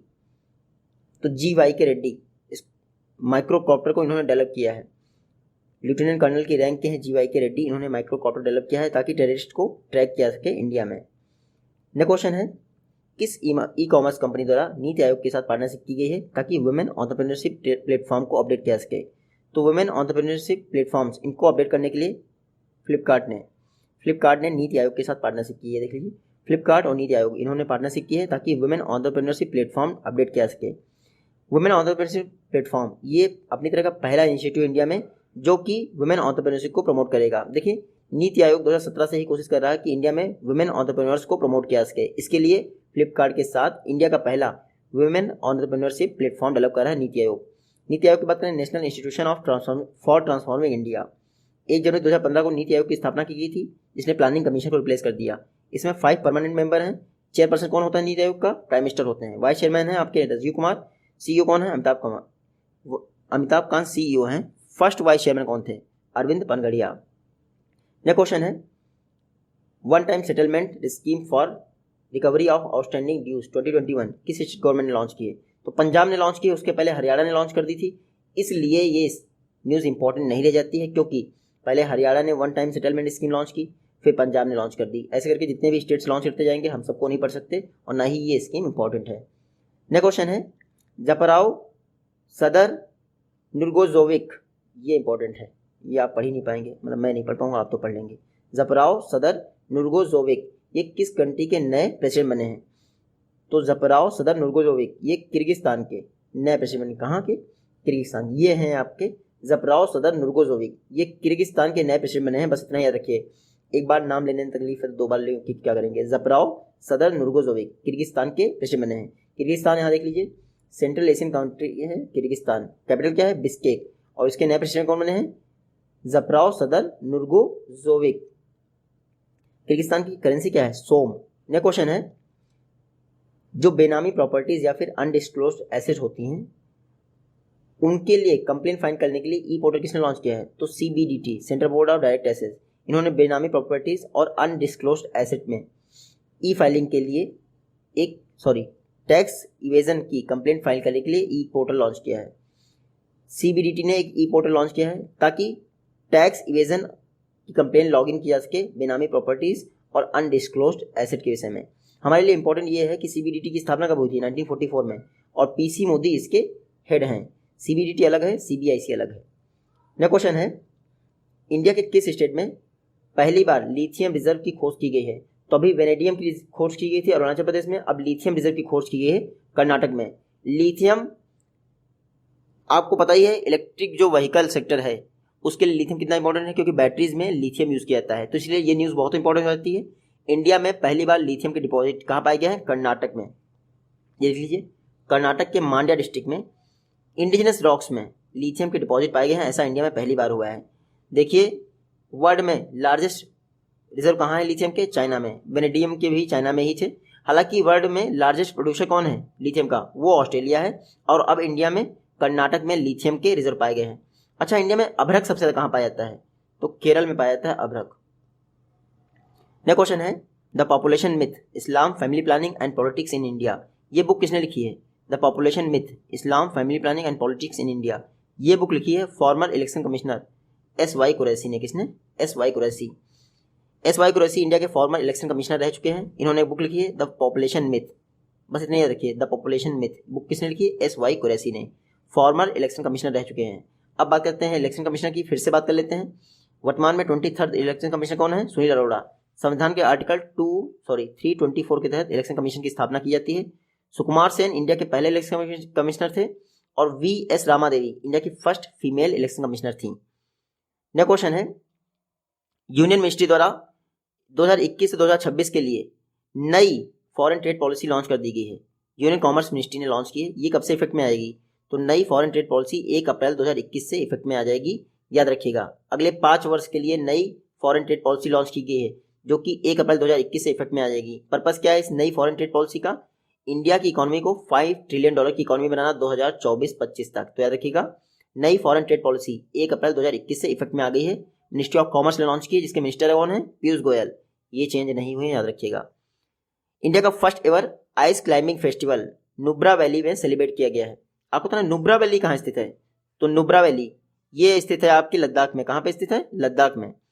ये देख लीजिए, इंडिया का first ever ice climbing festival Nubra valley में सेलिब्रेट किया गया है, जो कि लद्दाख में स्थित है। बस ध्यान रखिएगा, क्योंकि एग्जाम में अगर आपसे पूछेंगे तो नुब्रा वैली ही पूछेंगे, वो है आपके लद्दाख में। और इंडिया का first ever ice climbing festival भी लद्दाख में ही ऑर्गेनाइज किया गया है, आपको याद रखना है। बाकी तो कुछ खास है नहीं इसमें। नेक्स्ट क्वेश्चन है, अमिताभ बच्चन जल्द ही एक रियलिटी शो होस्ट करेंगे जिसका नाम है 100 डेज इन हेवन। ये 100 डेज इन हेवन किस स्टेट में टूरिज्म को प्रमोट करेगा? तो 100 डेज इन हेवन उत्तराखंड में टूरिज्म को प्रमोट करेगा। कहाँ गए? उत्तराखंड में टूरिज्म को प्रमोट करेगा। ज़्यादा लंबे समय तक रिकॉर्डिंग करो तो जवान लड़खड़ाने लगती है, क्योंकि ये 100 क्वेश्चंस की वीडियो है और मेरे लिए रिकॉर्ड करना काफ़ी ज़्यादा टफ है। पहली बार ऐसा कोई एक्सपीरियंस मेरे को फेस हो रहा है। 100 डेज इन हेवन उत्तराखंड में टूरिज्म को प्रमोट करने के लिए लॉन्च किया गया है। इसको अमिताभ बच्चन जी, ये एक रियलिटी शो है, इसको अमिताभ बच्चन जी होस्ट करेंगे। तो 100 डेज इन हेवन उत्तराखंड का टूरिज्म प्रमोशन इवेंट है, जिसको होस्ट करेंगे अमिताभ बच्चन जी। उत्तराखंड की बात करें, ये है मैप में Uttarakhand. Jim Corbett national park, जो कि इंडिया का ओल्डेस्ट नेशनल पार्क है, पहले इसका नाम था हैली नेशनल पार्क। 1936 में इसकी स्थापना हुई थी, तब उत्तराखंड और यूपी एक थे। मैं करंट अफेयर्स में बोल गया कि हैली नेशनल पार्क यूपी में है, कन्फ्यूजन हो जाता है कई बार। हालांकि ये उत्तराखंड में है, इंडिया का ओल्डेस्ट नेशनल पार्क, जिसका अब नाम है Jim Corbett national park. Next question है, इंडिया में पहली बार नहीं, इंडिया में फर्स्ट पर्सन कौन है जिसने कोविड-19 वैक्सीन को रिसीव किया है? तो कोविड-19 वैक्सीन रिसीव की गई है आपके मनीष कुमार द्वारा। किसके द्वारा? मनीष कुमार द्वारा। ये है Manish Kumar, first Indian citizen है जिन्होंने कोविड-19 वैक्सीन रिसीव की है एम्स नई दिल्ली में। मनीष कुमार का नाम याद रखिएगा। इसके बाद डॉक्टर हर्षवर्धन और रणदीप गुलेरिया, जो कि एम्स दिल्ली के डायरेक्टर हैं रणदीप गुलेरिया, उन्होंने भी आपकी वैक्सीन रिसीव की है। गवर्नमेंट द्वारा कितने LCA Tejas mark 1A fighter aircraft को प्रोक्योर करने का परमिशन दे दिया गया है? तो LCA Tejas mark 1A fighter aircraft 73 procure किए जाएंगे, जिसके लिए 45,696 करोड़ जो है एलोकेट किए गए हैं। ये देख लीजिए, 45,696 करोड़। ये 73 LCA Tejas mark 1A fighter aircraft और 10 LCA Tejas mark 1A tenor aircraft के लिए। इसका मतलब क्या हुआ, 83 तेजस एयरक्राफ्ट के लिए 45,696 करोड़ एलोकेट किए गए हैं। इसके अलावा 1,202 करोड़ इंफ्रास्ट्रक्चर डेवलपमेंट के लिए भी एलोकेट किए गए हैं। देखिए जो LCA तेजस है लाइट कॉम्बैट एयरक्राफ्ट, ये 4+ जनरेशन का फाइटर एयरक्राफ्ट है, इंडिजिनसली डेवलप किया गया है। इसमें 50% से ऊपर कंटेंट जो है इंडिजिनस है, याद रखिएगा। तो पहला प्रोक्योरमेंट हो रहा है तेजस का, इसके लिए गवर्नमेंट ने अप्रूवल दे दिया। 45,696 टोटल 83 तेजस एयरक्राफ्ट हैं, जिसमें से आपके 73 फाइटर हैं और 10 हैं ट्रेनर। नेक्स्ट क्वेश्चन है, RBI द्वारा ये जो अनरेगुलेटेड प्लेयर्स हैं इनके द्वारा जो डिजिटल लैंडिंग की जा रही है उसको स्टडी करने के लिए 6 मेंबर पैनल बनाया गया है। इस 6 मेंबर के पैनल के हेड कौन होंगे, जयंत कुमार दास। ये देख लीजिए, RBI ने हाल ही में एक 6 मेंबर पैनल बनाया है ताकि जो अनरेगुलेटेड डिजिटल लैंडर हैं इनके द्वारा जो लैंडिंग की जा रही है उसका एनालिसिस किया सके। तो RBI ने जो ये पैनल बनाया उसके हेड होंगे जयंत कुमार दास। ये पैनल डिजिटल लैंडिंग से रिलेटेड पैनल, इसमें 4 इंटरनल यानी RBI के और 2 एक्सटर्नल मेंबर्स होंगे। ये जो जयंत कुमार दास पैनल है 3 महीने में अपनी रिपोर्ट सबमिट कर देगा। लास्ट क्वेश्चन आज का, मॉर्गन स्टैनली के बिजनेस के लिए इंडिया में हेड कौन अपॉइंट हुए हैं।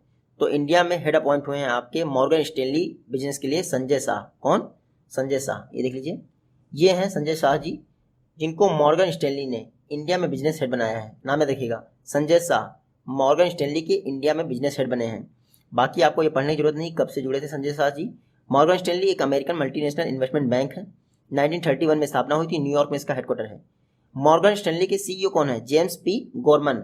और इंडिया में मॉर्गन स्टैनली बिजनेस के हेड कौन होंगे, संजय शाह। बहुत लंबी वीडियो थी, जल्दी मिलते हैं आपसे नेक्स्ट वीडियो में। अब नाबार्ड ग्रेड